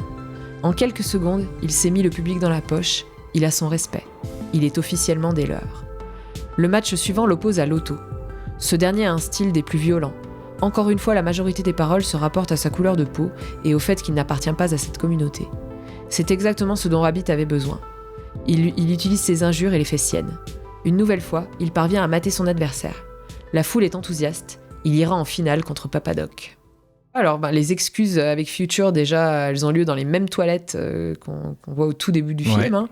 Toujours aussi dégueu. On voit que ça n'a pas vu un balai brosse depuis à peu près des années. Hein. Mais c'est filmé différemment, en fait. C'est plus posé. En fait, c'est à l'image du mental de Rabbit. Oui. Hein. C'est qu'il est plus calme, quoi. Il est plus sûr de lui. Donc, la caméra, elle suit un petit peu ça. Voilà, la boucle est bouclée en fait, on revient au lieu du tout début. Clairement, ouais. Et on voit par contre, les lieux sont les mêmes, mais le personnage lui a évolué par contre. Et effectivement, donc on a une petite scène aussi, il rappe, il improvise devant Cheddar Bob en le taquinant, encore une fois, on voit la relation tendre entre les deux. Et effectivement, je pense que Future sait pertinemment que c'était pas Jimmy qui l'avait agressé, mais sa peur dans les quelques scènes avant. Et tout ce qu'il demande à Jimmy, c'est d'inverser la tendance ce soir. Et de mon point de vue, le vrai sujet d'être mal, en fait, d'après moi, c'est vraiment l'histoire juste d'une impulsion, en fait, d'un premier pas en avant à faire que Jimmy n'arrive pas à faire et que ses potes le poussent à faire. Mais voilà, mais tout ce qu'il a à faire ce soir-là, c'est se lancer, mettre le pied dans la machine, et une fois qu'il sera pris dans l'engrenage, en fait, le reste suivra. Je vais me répéter en disant que l'alchimie entre Mikey Pfeiffer et Eminem fonctionne totalement une fois de plus, surtout que c'est la dernière vraie scène qu'ils ont ensemble, donc en mode dialogue, donc c'est super intéressant. Et on voit que Future, il sort des toilettes, il ferme la porte, l'incident entre eux deux est clos, c'est fini, Rabbit peut passer à autre chose, quoi. Peu après, on a Rabbit qui est face au miroir, je trouve que c'est un vrai rappel de la scène du début. Et pour moi, c'est comme si cette fois il fixait son reflet qui représente ce qu'il peut devenir. Il a plus ce regard plein de doutes au départ, où il voyait quelqu'un, il voyait un reflet qui lui renvoyait sa peur, en fait. Là, c'est comme s'il fixait l'autre côté, en fait, dans lequel il s'apprêtait à passer. Enfin, c'est l'impression que j'ai eue. Et quand il y a Cheddar Bob qui lui dit contre qui il se bat en premier, donc Jimmy lui dit peu importe qui c'est, je m'en fous. Là on voit qu'il a passé, je trouve, un stade dans sa confiance, c'est peu importe qui est en face, je vais m'adapter et je vais gagner. Et c'est une grande évolution par rapport au début où il se pissait littéralement dessus, quoi. Il vomissait. Et je pense qu'il a vraiment dépassé sa peur. Et là, c'est mon interprétation, mais à l'inverse de la toute première scène du film, dans les toilettes, on quittait le miroir, en fait, qui d'après moi représente ce que Jimmy peut devenir, pour suivre Jimmy qui allait vomir, en fait. Donc on quittait le miroir, on suivait Jimmy qui allait vomir dans les toilettes. Là, on voit le reflet de Jimmy quitter la pièce. Et pour moi, cette image, c'est un peu son départ vers son autre lui, fait. Ça, c'est peut-être de la surinterprétation totale, mais souvent le miroir dans les films n'est pas utilisé de façon anodine. Il fait souvent référence à la seconde personnalité ou la projection de ce qu'on pourrait être, tout ça. Même dans sa démarche, dans le couloir, il a une démarche assurée. Vachement assurée, voilà. C'est pas le même mec. Ah, c'est pas le même mec, quoi. Et pour faire le parallèle avec ma remarque sur le miroir, on peut remarquer que Jimmy, je sais pas si ça m'a juste, je trouve ça amusant de faire la remarque, il a carrément changé de côté, en fait, sur la scène. C'est-à-dire qu'au début, il était alors je sais plus, là, du coup je m'embrouille, je crois qu'il était côté gauche, maintenant il se retrouve côté droit. C'est comme si, en fait, il avait basculé de la place de gagnant à celui de perdant, à travers le miroir. Je l'ai un peu vu comme ça, tout est inversé, en fait, même la position des mecs qui s'affrontent. D'accord. Je sais pas si t'as autre chose à rajouter, moi j'avais quelques... Vas-y. J'ai bien aimé, après la bataille avec l'auto, Future fait exprès de demander à la foule qu'ils ont préféré 2 fois. Oui. Pour bien l'enfoncer, quoi. Pour bien enfoncer le clou. J'ai remarqué ça. Je trouve ça pas mal, on voit clairement. Bon, il est de son côté. Hein. Et là, j'ai noté une expression en anglais, he channels his rage into his words. C'est-à-dire qu'il utilise sa rage et au lieu de frapper avec les poings, c'est ses mots qui vont traduire cette rage, en fait. C'est exactement ça. Et je trouve que c'est vraiment ça. C'est à ce moment-là, il a compris quelque chose de vraiment intéressant, en fait, c'est que il peut, toute cette rage, toute cette merde qui lui arrive, il peut les utiliser à son avantage, en fait. Clairement. Et arriver à en faire quelque chose de productif et de constructif. Et ce que tu disais sur le fait de savoir faire le premier pas et arriver à se lancer, ici... En fait, Rabbit, il a le plus gros ennemi qu'il a dans le film, c'est pas Papa Doc, c'est lui-même. Ah non, c'est lui-même, oui. Et il faut qu'il arrive à vaincre cette espèce de sensation de pas être je vais pas à faire sa de la place, psychologie de comptoir, mais c'est qui dans ta vie ton pire ennemi? C'est toujours toi, en fait, au final. C'est sûr. Non, mais c'est ce que tu penses de toi, ce que tu penses pas être capable de faire, ce que tu penses, Et en fait, là où les autres ils te disent, mais non, tu bloques sur ton physique pour rien, tu bloques sur ça pour rien, t'es capable, et c'est souvent les autres qui te disent de quoi t'es capable avant toi, quoi. Donc et là ça le montre, enfin le film le montre vraiment très très bien, hein. C'est exactement ça. Je trouve intéressant de faire un petit parallèle aussi sur quand on a un Lickty Split dans le rap qui dit à Jimmy par exemple d'aller rejoindre Vanilla Ice. Je trouve intéressant un peu de voir à quoi ils font référence dans leur battle. Tout à fait. Vanilla Ice, j'ai appris que c'était un rappeur blanc des années 90, de son vrai nom Robert Matthew Van Winkle, j'espère que j'ai pas trop écorché le nom, et il s'est fait connaître avec son titre Ice Baby, que je connais en fait, hein, je le savais pas, mais je le connaissais. On connaît tous celui-là. Succès planétaire au début des années 90, et c'est un des premiers rappeurs, alors j'ai marqué caucasien, mais rappeur blanc finalement, qui a pu s'imposer dans un univers assez dominé par les Afro-Américains. Et en fait, par contre, son succès, il a connu un déclin assez rapide. Il a fait qu'un tube, grosso modo. Je crois que c'est ça, ouais. Il dit ensuite à Jimmy, donc Lickety Split lui dit, on fait pas du Willie Nelson ici. J'ai été me renseigner, son vrai nom Willie Duke Nelson, c'est un acteur, producteur et chanteur-guitariste de musique country. Voilà, donc c'est encore une fois quelque part il attaque Jimmy sur ce qu'il devrait faire comme musique. Exactement. Et pas sur ce qu'il fait, quoi. Jimmy ne quitte pas son adversaire du regard, ce qui, à l'inverse du début du film où il faisait que se soucier de ce que la foule disait, là on voit qu'il est concentré, il se laisse pas affecter par... Et j'ai bien aimé ce bref plan de Wink dans le public qui regarde Jimmy en souriant. Pour moi, Wink il croit toujours en Jimmy et il est pas du côté de Free World, il va un peu où le vent le mène, mais clairement pour moi il croit toujours autant en Jimmy. Il a l'air assez satisfait. Et bienveillant, tu vois, qu'il souhaite qu'il réussisse, quoi. Et les amis de Rabbit, eux, ils échangent des regards plein de doutes et apeurés pour lui, tu vois. Et là où Wink, comme Future, pour moi, il sait que c'est dans la poche que Jimmy va remporter. Et pour moi, Wink, c'est pas une mauvaise personne, quoi. Non, c'est pas un faux allié, ou je pense qu'il est réellement du côté de Rabbit, en fait. Mais... Clairement. Après... Quand Jimmy fait du rap contre Lickety Split, il lui dit qu'il est une version usée de Eric Sermon, qui était un rappeur et producteur des années 80-90. Et on voit clairement que même s'il attaque son adversaire, l'humour de Jimmy fait mouche par rapport au public. Même Wink explose de rire. D'ailleurs, Papa Doc lui lance un vieux travers, mais il explose de rire. Et Jimmy montre même son cul sur scène, ce qui sera un des autres grands critères d'Eminem, qui jouera beaucoup là-dessus, à se dépoiler ou jouer avec les blagues un peu pipi caca des fois, tu vois. Malgré tout, on a quand même le personnage d'Eminem qui se dessine derrière. Et cette scène met aussi en évidence la facilité de diction, je trouve, d'Eminem, qu'il utilise dans ses chansons. D'ailleurs, surtout récemment, je sais pas si tu le suis un peu récemment dans ce qu'il fait, mais il a même fait un record de mots prononcés sur Rap God, sur Marshall Mathers LP2. Il a même rebattu son record dans l'album suivant. Donc, outre le fait que c'est un peu du concours avec soi-même qui fait et qu'on peut se demander de la pertinence, c'est juste dingue la facilité qu'il a à prononcer et la diction. C'est incroyable, quoi. De fou, ouais. C'est un truc de dingue. Donc, quand Future annonce que Jimmy est qualifié, le premier adversaire que Rabbit avait dans l'intro du film, donc Lil Tic, qui est donc joué par Proof, le félicite en lui disant qu'il a fait du pur rap, en fait. C'est lui qui lui fait cette remarque. Je pense que c'est pas anodin par rapport à la réalité que Proof, c'est vraiment celui qui a révélé Eminem. Ce que tu disais par rapport à il se bat contre Lotto, je crois qu'il s'appelle le deuxième. Lotto, ouais. Tu vois, tout de suite, Lotto, il rentre en mode agressif physiquement, il se met en débardeur comme pour impressionner physiquement Eminem. Mais Jimmy, mais ce qui ne marche pas, Jimmy, il reste en pull. Snoop Dogg, il s'est fait faire il s'est fait refaire les seins et il dit, voilà, c'est trop fort. Il le taille complet, Et donc voilà, quoi. Et même d'ailleurs, je trouve que même Lotto, il sourit quand il se fait tailler par Jimmy, tu sens qu'il a envie de rire parce que c'est super... Alors, c'est hyper dur à traduire, ils s'en sont bien sortis, les traducteurs, mais à la fin, il dit « I'll get the 7 digits from your mom, je sais plus, for $1. 7 digits, donc ça sous-entend j'aurai le numéro de ta mère pour $1, mais c'est aussi les 7 numéros du loto. Il s'appelle Lotto, son adversaire. Ah, j'ai même pas percuté. Il y a plein de jeux de mots en fait qui sont intraduisibles. Hein. Et c'est pour ça qu'il est trop. Je pense que même ses ennemis ne peuvent qu'en rire en fait. C'est ça, il est excellent parce qu'en fait, il y a plusieurs. Il y a même des blagues qu'on comprend au bout de 2-3 secondes. On se dit, ah ouais, d'accord. Mais c'est énorme. C'est très très fort. Et tu vois, par contre, Lickety Split, il balance quand même un coup bas à Jimmy quand il crie que Wink a couché. Alors non, c'est pas Lickety Split, je dis une bêtise, c'est un pote à Papa Doc qui lui fait mais oublie pas que Wink s'est tapé ta meuf, tu vois. Tout de suite, les mecs essaient de le rabaisser sur ce qu'il est, ce qui lui est arrivé et pas sur son rap, quoi. Et je trouve excellent que Cheddar Bob, qui finalement jusque-là servait juste de comic relief, je sais pas ce que t'en as pensé, il souffle une idée à Jimmy qui va le pousser à la victoire. Il lui dit, t'as pas peur que Papa Doc il t'attaque sur tous tes points négatifs, le fait qu'il t'ait passé à tabac, qu'il t'attaque sur ta mère et tout. Et on voit que Jimmy a un gros plan sur lui. Il lui fait la liste en fait de tous les trucs qu'il pourrait lui dire. C'est ça. Et Jimmy, il gros plan sur son visage, vraiment il percute un truc. Et on voit qu'il y a une idée qui germe dans son esprit qui sera justement de s'attaquer lui-même.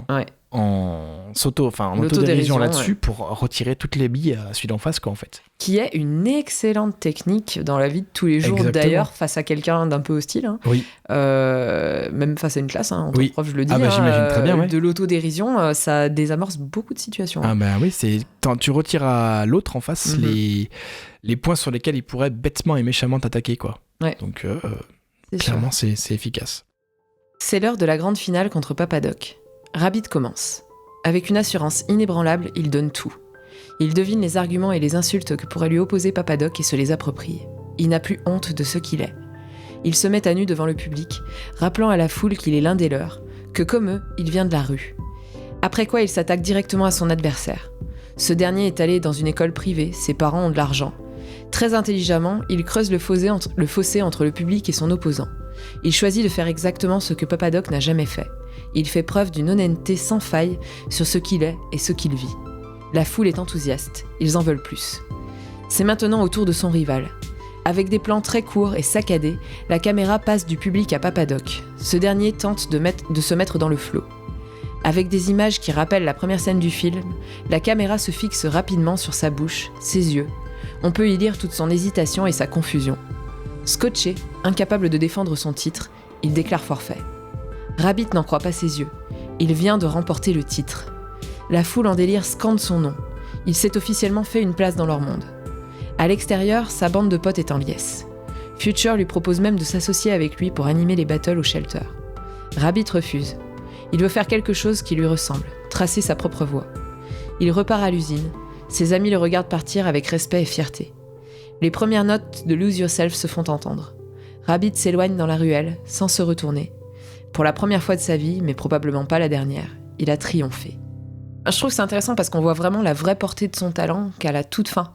Avant ça, on le voit improviser, c'est pas mal ce qu'il fait, mais c'est pas au niveau de ce qu'on voit sur les dernières battles. Ça va crescendo en fait. Jusque-là, il faut croire la parole de ses amis et de ses alliés. Très intéressant dit comme ça, ouais. C'est que... On est obligé de se fier à ce que disent les autres, oui. Comme quoi c'est un génie, mais nous, jusque-là, on se dit, mais en quoi c'est un génie en quoi c'est un génie du verbe et du rap et pourquoi il peut voilà. Vraiment battre. Et là, ça va ennemis, crescendo, quoi. Mais c'est fait exprès en fait. Hein. C'est une façon d'atteindre le point culminant de l'histoire à la toute fin. Et ce serait assez décevant. Alors, le terme en anglais, c'est anticlimactic. Je vais y arriver, anticlimactic, ouais. anticlimax, je sais pas comment. C'est-à-dire que ça gâcherait un petit peu l'ascension qu'on a jusqu'à la fin, de le voir excellent dès le début de l'histoire, oui. au milieu de l'histoire en fait. C'est ce qui est assez bizarre, c'est qu'on ne sait pas vraiment de quoi il est capable jusqu'à la fin. On doit croire les autres sur parole. C'est ça que je trouve super intéressant. Et c'est intéressant. Parce que du coup, à la fin, c'est un vrai climax. Oui. Quoi. C'est-à-dire que la fin, elle dope à fond.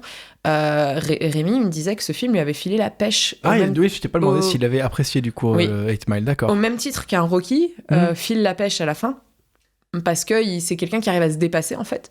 Et là, c'est un peu la même chose. Il arrive à dépasser ses failles pour arriver moi, je suis obligé de rebondir sur un truc, sur une anecdote. Je te disais que j'ai montré ce film à mes parents. Ma mère, qui est pas branchée rap pour dessous, à la fin du film, je te jure, elle était là. Vas-y, défonce-le. J'en pouvais plus.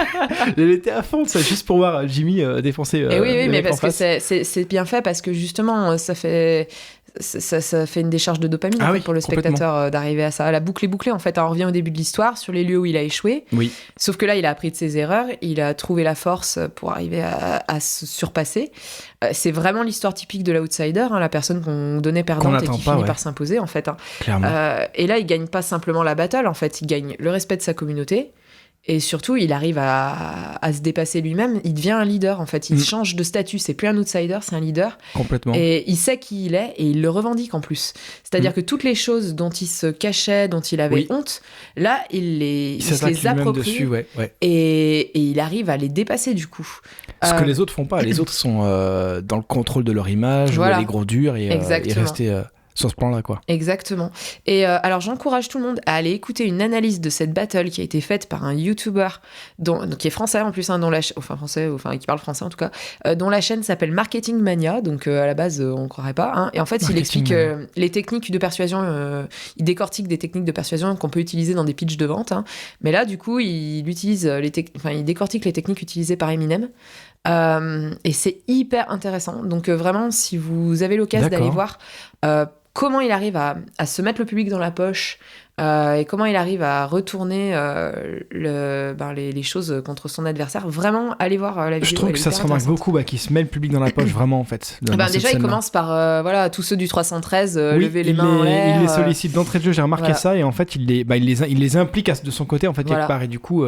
Et c'est ce qui est très bien fait remarquer dans la vidéo de ce youtubeur, là, justement, c'est qu'en fait, donc, il se les met de son côté parce qu'il dit, moi, je suis du 313. Lui, par contre, il est d'une école privée. Oui. Il est plein de fric, en fait. Il est très fort, oui. Voilà, donc c'est là qu'il ressort la fameuse info qu'il a appris sur Clarence, son vrai nom du coup, qui s'appelle Clarence en fait, et qu'il est dans une école privée. En fait, il joue plus les durs qu'il ne l'est en fait. Exactement. pour le coup, il prétend vraiment être quelqu'un qu'il n'est pas, quoi. À l'inverse de Jimmy, qui a jamais prétendu rien d'autre que venir rapper. Et là, il assume totalement qui il est, d'où il vient. Donc, il dit I'm white trash, I'll say it proudly. Donc, white trash, je trouve ça intéressant, hein, la façon dont il se... Carrément. Il dit lui-même qu'il est white trash. White trash, c'est assez intéressant comme terme parce que il n'y a pas vraiment de façon de le traduire en fait en français. Hein. On pourrait peut-être dire plouc en fait. Vulgairement, ça serait les ploucs, les ratés en fait. Moi, je pense qu'aujourd'hui, on dirait cassos. Ouais, cassos blanc. Et les cassos blancs, en fait, les white trash. Cassos blanc, quoi. C'est-à-dire cassos, on n'a pas cette nuance de blanc qu'on a en anglais. Pas chez nous en fait, mais je sais que white trash. C'est vraiment l'image du white trash, hein, c'est ce qu'il est dans le film. Hein, oui. Voilà quoi. C'est ultra. Tu le traduis littéralement, c'est poubelle blanche, quoi. En fait, le petit blanc qui a une vie de merde, qui vit dans la crasse. C'est assez violent, quoi. Et il dit I'll say it proudly, hein, je le dis avec fierté, quoi. Je suis white trash, voilà, vas-y, tu peux plus m'emmerder là-dessus. De toute façon, voilà quoi. Et c'est un thème qui revient tout au long du film. Il a honte de vivre dans une caravane avec sa mère, il baisse les yeux face aux autres, il se sent merdeux. Et là, du coup, il embrasse pleinement le truc, quoi. Complètement. Il est ce qu'il est et il triomphe grâce à ça. En fait, il retire à l'adversaire tous les points sensibles sur lesquels il aurait pu l'attaquer. Et quand il dit à Papa Doc quand même qu'il a traversé, il sait pas ce qu'il a traversé. On prend quand même une rage et une tristesse en fait du personnage quand il lui dit You don't know what the fuck I've been through, un truc comme ça. C'est ça, ouais. Vraiment, il ose se montrer fragile. Même par rapport à son adversaire, il lui dit tu sais pas ce que j'ai enduré, quoi. Alors qu'il devrait jouer l'insensible, tu vois, pour rester un peu dans cette image du rappeur qui a peur de rien. C'est ça. Et c'est Proof, son meilleur ami, dans une interview, qui déclarait c'est très dur de combattre quelqu'un qui n'a honte de rien. Sur le fait que, alors je crois que c'est Proof dans le reportage que j'ai vu, sur le fait que Jimmy et Eminem deviennent par là même inattaquables, quoi. Il y a un truc assez marrant, à un moment Jimmy, je sais pas si t'avais fini, je t'ai peut-être coupé. Non, d'ailleurs. vas-y. Jimmy en fait dit à Papa Doc en fait qu'il n'est qu'un ersatz de Tupac en fait. Et c'est assez, enfin pour la petite info, Anthony Mackie qui joue donc Papa Doc incarnera Tupac Shakur dans Notorious Big en 2009. Donc je trouve ça assez marrant, c'est excellent, comme les choses tournent des fois. Et par rapport donc au troisième battle contre Papa Doc, qui en théorie dure 45 secondes, Future en fait dit que cette fois-ci ça durera 90 secondes. Est-ce que c'est pas vraiment une... comment dire ? Est-ce que Future laisse pas une double chance à Jimmy en faisant ça pour d'un coup changer les règles ? Et d'ailleurs, personne ne remet ça en question, j'ai vu, il dit hop, ça serait 1 minute 30, c'est 1 minute 30 quoi. J'ai vraiment eu l'impression, en plus il fait un petit clin d'œil à Rabbit, je pense qu'il est pas innocent, il sait tellement qu'il va gagner qu'il sait que ça sera... Il lui donne une victoire écrasante en augmentant le temps. Et je trouve encore que la foi de Future, elle est vraiment belle en fait, tu sens que le mec, c'est dans la poche, tiens, prends le micro, tu vas gagner. Et petit truc que je trouve intéressant, il y a beaucoup de trucs intéressants en fait dans le film. La durée annoncée par Future pour les battles, c'est vraiment la vraie durée de la scène. Si tu t'amuses à la chronométrer en fait, de A à Z, t'as strictement à partir du moment où les gens du 313 lèvent les mains et celle où Future dit au DJ de couper, et il y a vraiment 90 secondes. Donc vu que je suis un psychopathe, je me suis amusé, je vais y arriver à chronométrer tous les battles du film pour voir si c'était juste à la fin qui restait cohérent par rapport au réel. Et en fait, elle dure strictement toutes 45 secondes à une scène près qui dure 3 secondes de plus. Et je trouve vraiment que même au montage, en fait, ça participe déjà d'une maîtrise et de cette volonté de rester collé au réel, en fait, de la scène. Je trouve ça dingue que Curtis Hanson soit emmerdé à prévoir ces scènes et donc même les paroles pour que ça tombe dans les mêmes secondes annoncées, quoi. Je trouve ça dingue. Donc c'est fort. Hein. Ça doit franchement être balèze. C'est pas évident à prévoir. Je pense, effectivement. Clairement. Qu'est-ce que je voulais dire sur cette scène aussi ? Oui, le DJ, la musique que balance le DJ, c'est la même qu'au début du film, celle de Mobb Deep, si je dis pas de bêtises. Sauf que cette fois, il n'y a pas les chanteurs. Enfin, il y a pas ça ne rappe pas sur la bande son. Elle est vierge en fait, comme si c'était cette fois-ci à Jimmy de poser en fait ses paroles dessus. Je trouve ça assez intéressant. Et je trouve assez intéressant aussi la façon dont Jimmy est filmé face à la foule. On a Jimmy donc qui est sur le tiers droit du cadre.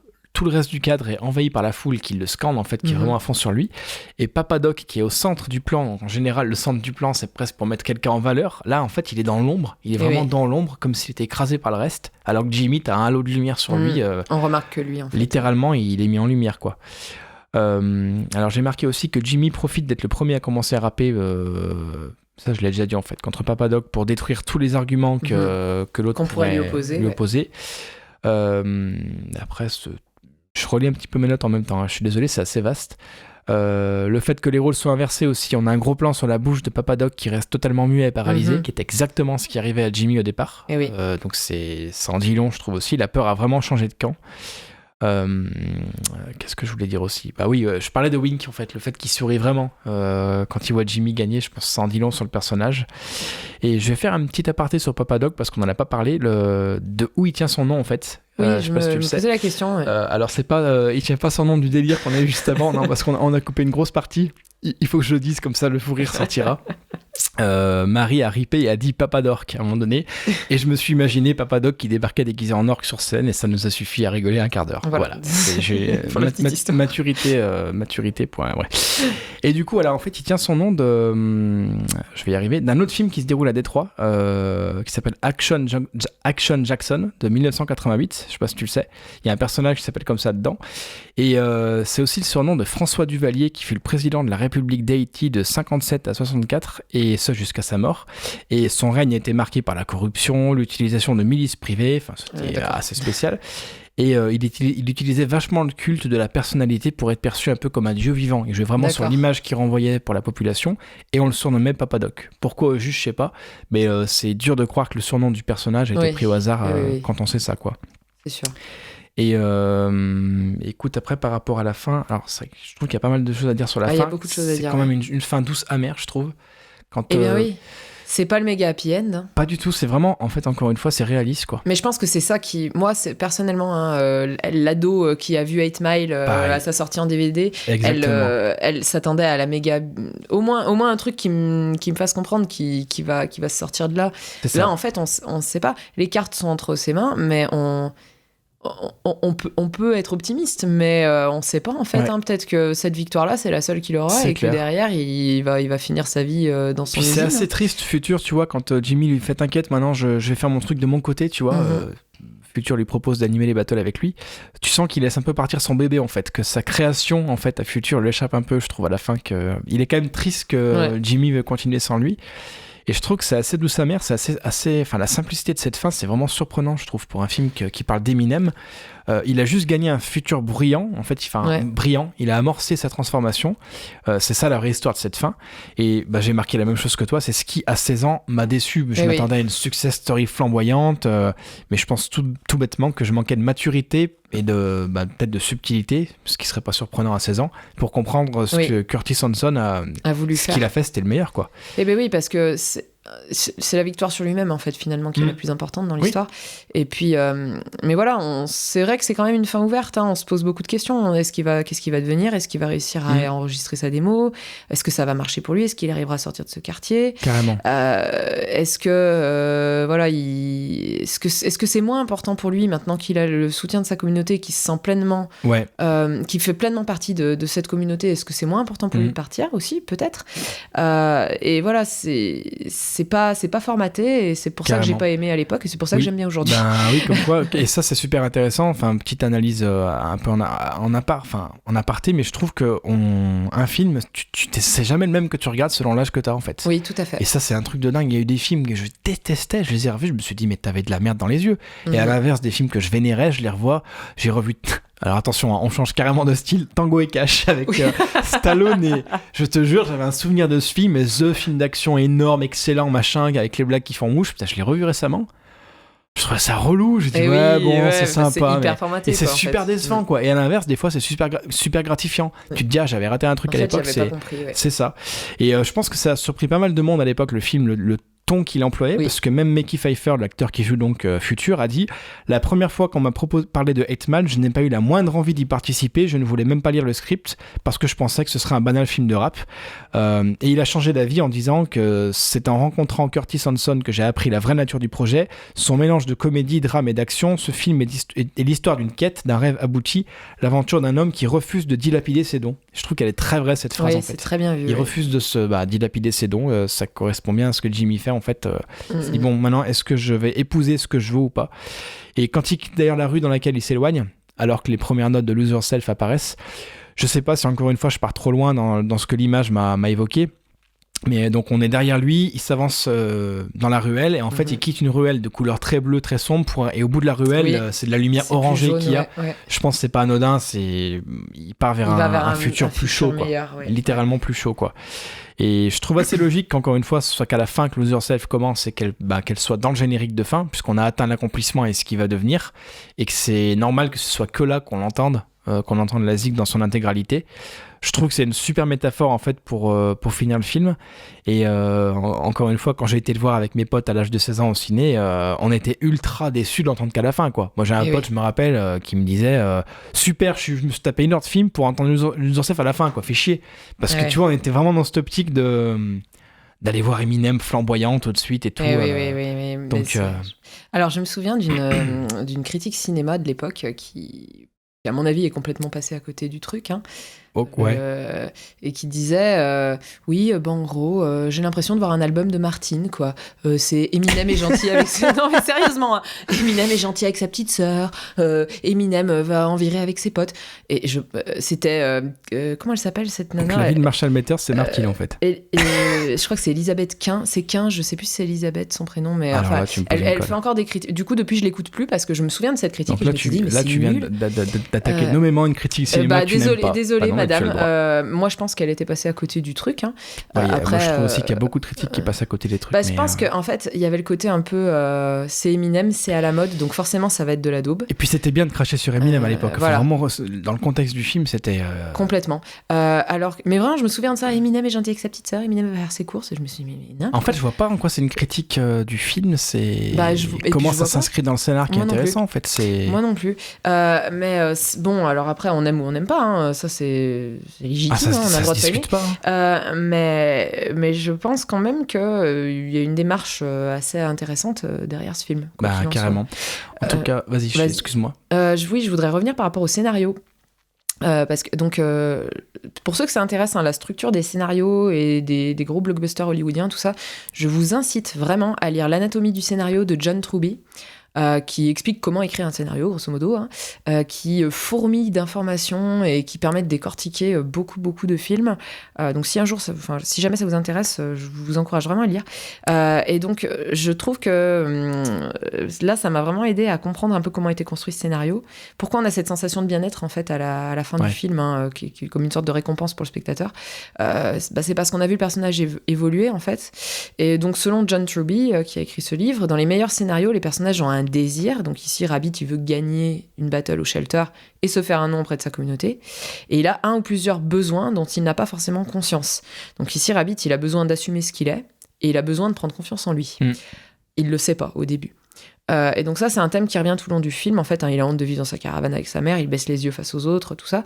Voilà, c'est que lorsqu'il arrive à complètement embrasser ces choses-là qu'il arrive à triompher. Et donc, c'est vraiment un film sur la découverte et l'acceptation de soi, je trouve, pour comprendre qui il est vraiment et ce qu'il veut vraiment. Et donc, la structure du scénario, elle est très forte des 7 étapes clés qui sont décrites par Truby dans son bouquin, c'est-à-dire d'abord faiblesse et besoin. Le héros a une ou plusieurs faiblesses majeures qui tendent à l'entraver. Il y a quelque chose qui manque en lui et c'est tellement profond que ça lui gâche la vie, en fait. Hein. Donc, littéralement. Voilà, donc là, le besoin, c'est ce que le héros doit accomplir en lui-même pour améliorer sa vie. Donc, c'est-à-dire lui, qu'est-ce qu'il doit changer chez lui. Pour réussir, il doit dépasser ses faiblesses, changer, évoluer d'une façon ou d'une autre. Et donc sa faiblesse ici, c'est qu'il est peu sûr de lui, il a honte de ce qu'il est, de l'endroit où il vit, on a l'impression qu'il peut pas vraiment appartenir à cette communauté. Et le besoin, il doit accepter et comprendre que le quartier où il a grandi fait partie de lui et constitue sa force en fait. Il est tout aussi légitime qu'un autre à faire des battles. Et donc Truby insiste sur le fait que le héros ne connaît pas son besoin, il aura une prise de conscience plus tard dans l'histoire. Et il doit avoir aussi un problème à régler dès le départ. Ici, il doit repartir de zéro parce qu'il a quitté sa copine. Donc voilà, sa ligne de désir, c'est l'objectif. Ici, c'est gagner sa bataille au shelter. Donc souvent, en fait, il explique que désir et besoin sont intimement liés. Dans la plupart des histoires, le héros parvient à son objectif quand il comble son besoin. Ici, c'est le cas. Il prend confiance en lui, il comprend qu'il n'a pas à avoir honte de ce qu'il est, et c'est ça qui lui permet de gagner.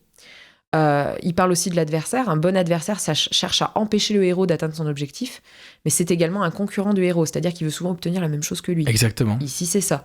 Le plan du héros, donc ce sont toutes les stratégies que le héros va mettre en place pour vaincre son adversaire et atteindre son objectif. Le fait de tomber au fond du gouffre, de subir les remarques de la part de ses alliés, de donner l'impression qu'on ne survivra pas à toutes ces attaques, pour finalement mieux remonter par la suite, c'est des éléments essentiels de cette phase, et tout ça, on le retrouve dans 8 Mile, en fait. Et enfin, la confrontation finale et la prise de conscience.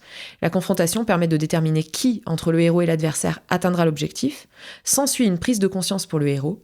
Ici, il comprend qu'il peut gérer seul, et qu'il est tout aussi légitime qu'un autre à faire du rap.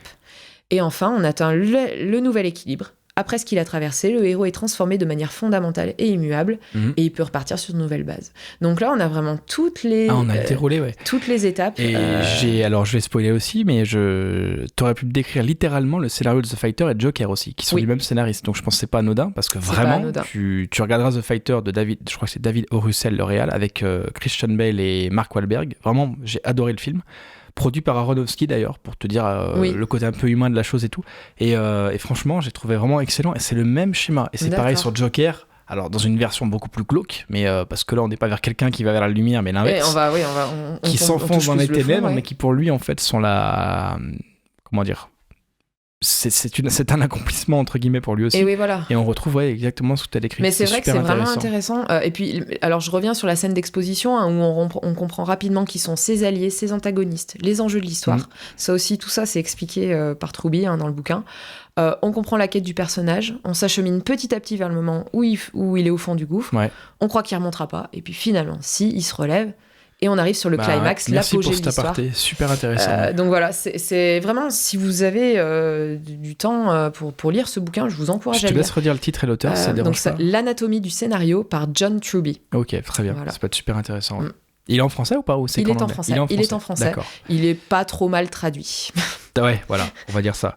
Moi, je voulais faire un petit aparté sur le succès qu'a eu le film à l'époque. Je trouvais intéressant de le rappeler. Il a quand même fait 51 millions de dollars au box-office américain le premier week-end. C'est le second plus gros démarrage pour un film classé R, parce qu'il était classé R à l'époque, donc c'est rated, je crois que c'est moins de 17 ans. Je vois pas trop pourquoi, mais après, admettons. Alors, donc Midsommar est interdit aux moins de 12 ans, mais par contre... Là, on parle de là-bas, je te parle aux États-Unis. Je sais pas Midsommar à quel âge il était interdit aux États-Unis. Oui, c'est vrai. Mais ouais, le DVD a rapporté 40 millions de dollars le premier jour de la sortie, c'est colossal. Ouais, c'est énorme. Dans le monde entier, le film a rapporté 242,9 millions de dollars et environ 130 grâce à la vente de DVD. En France, il a fait 2 116 000 entrées, donc je veux dire, en France, un film qui fait déjà 1 million, tu te dirais, il a bien marché, quoi. Donc 2 millions, ça montrait un peu l'engouement du truc.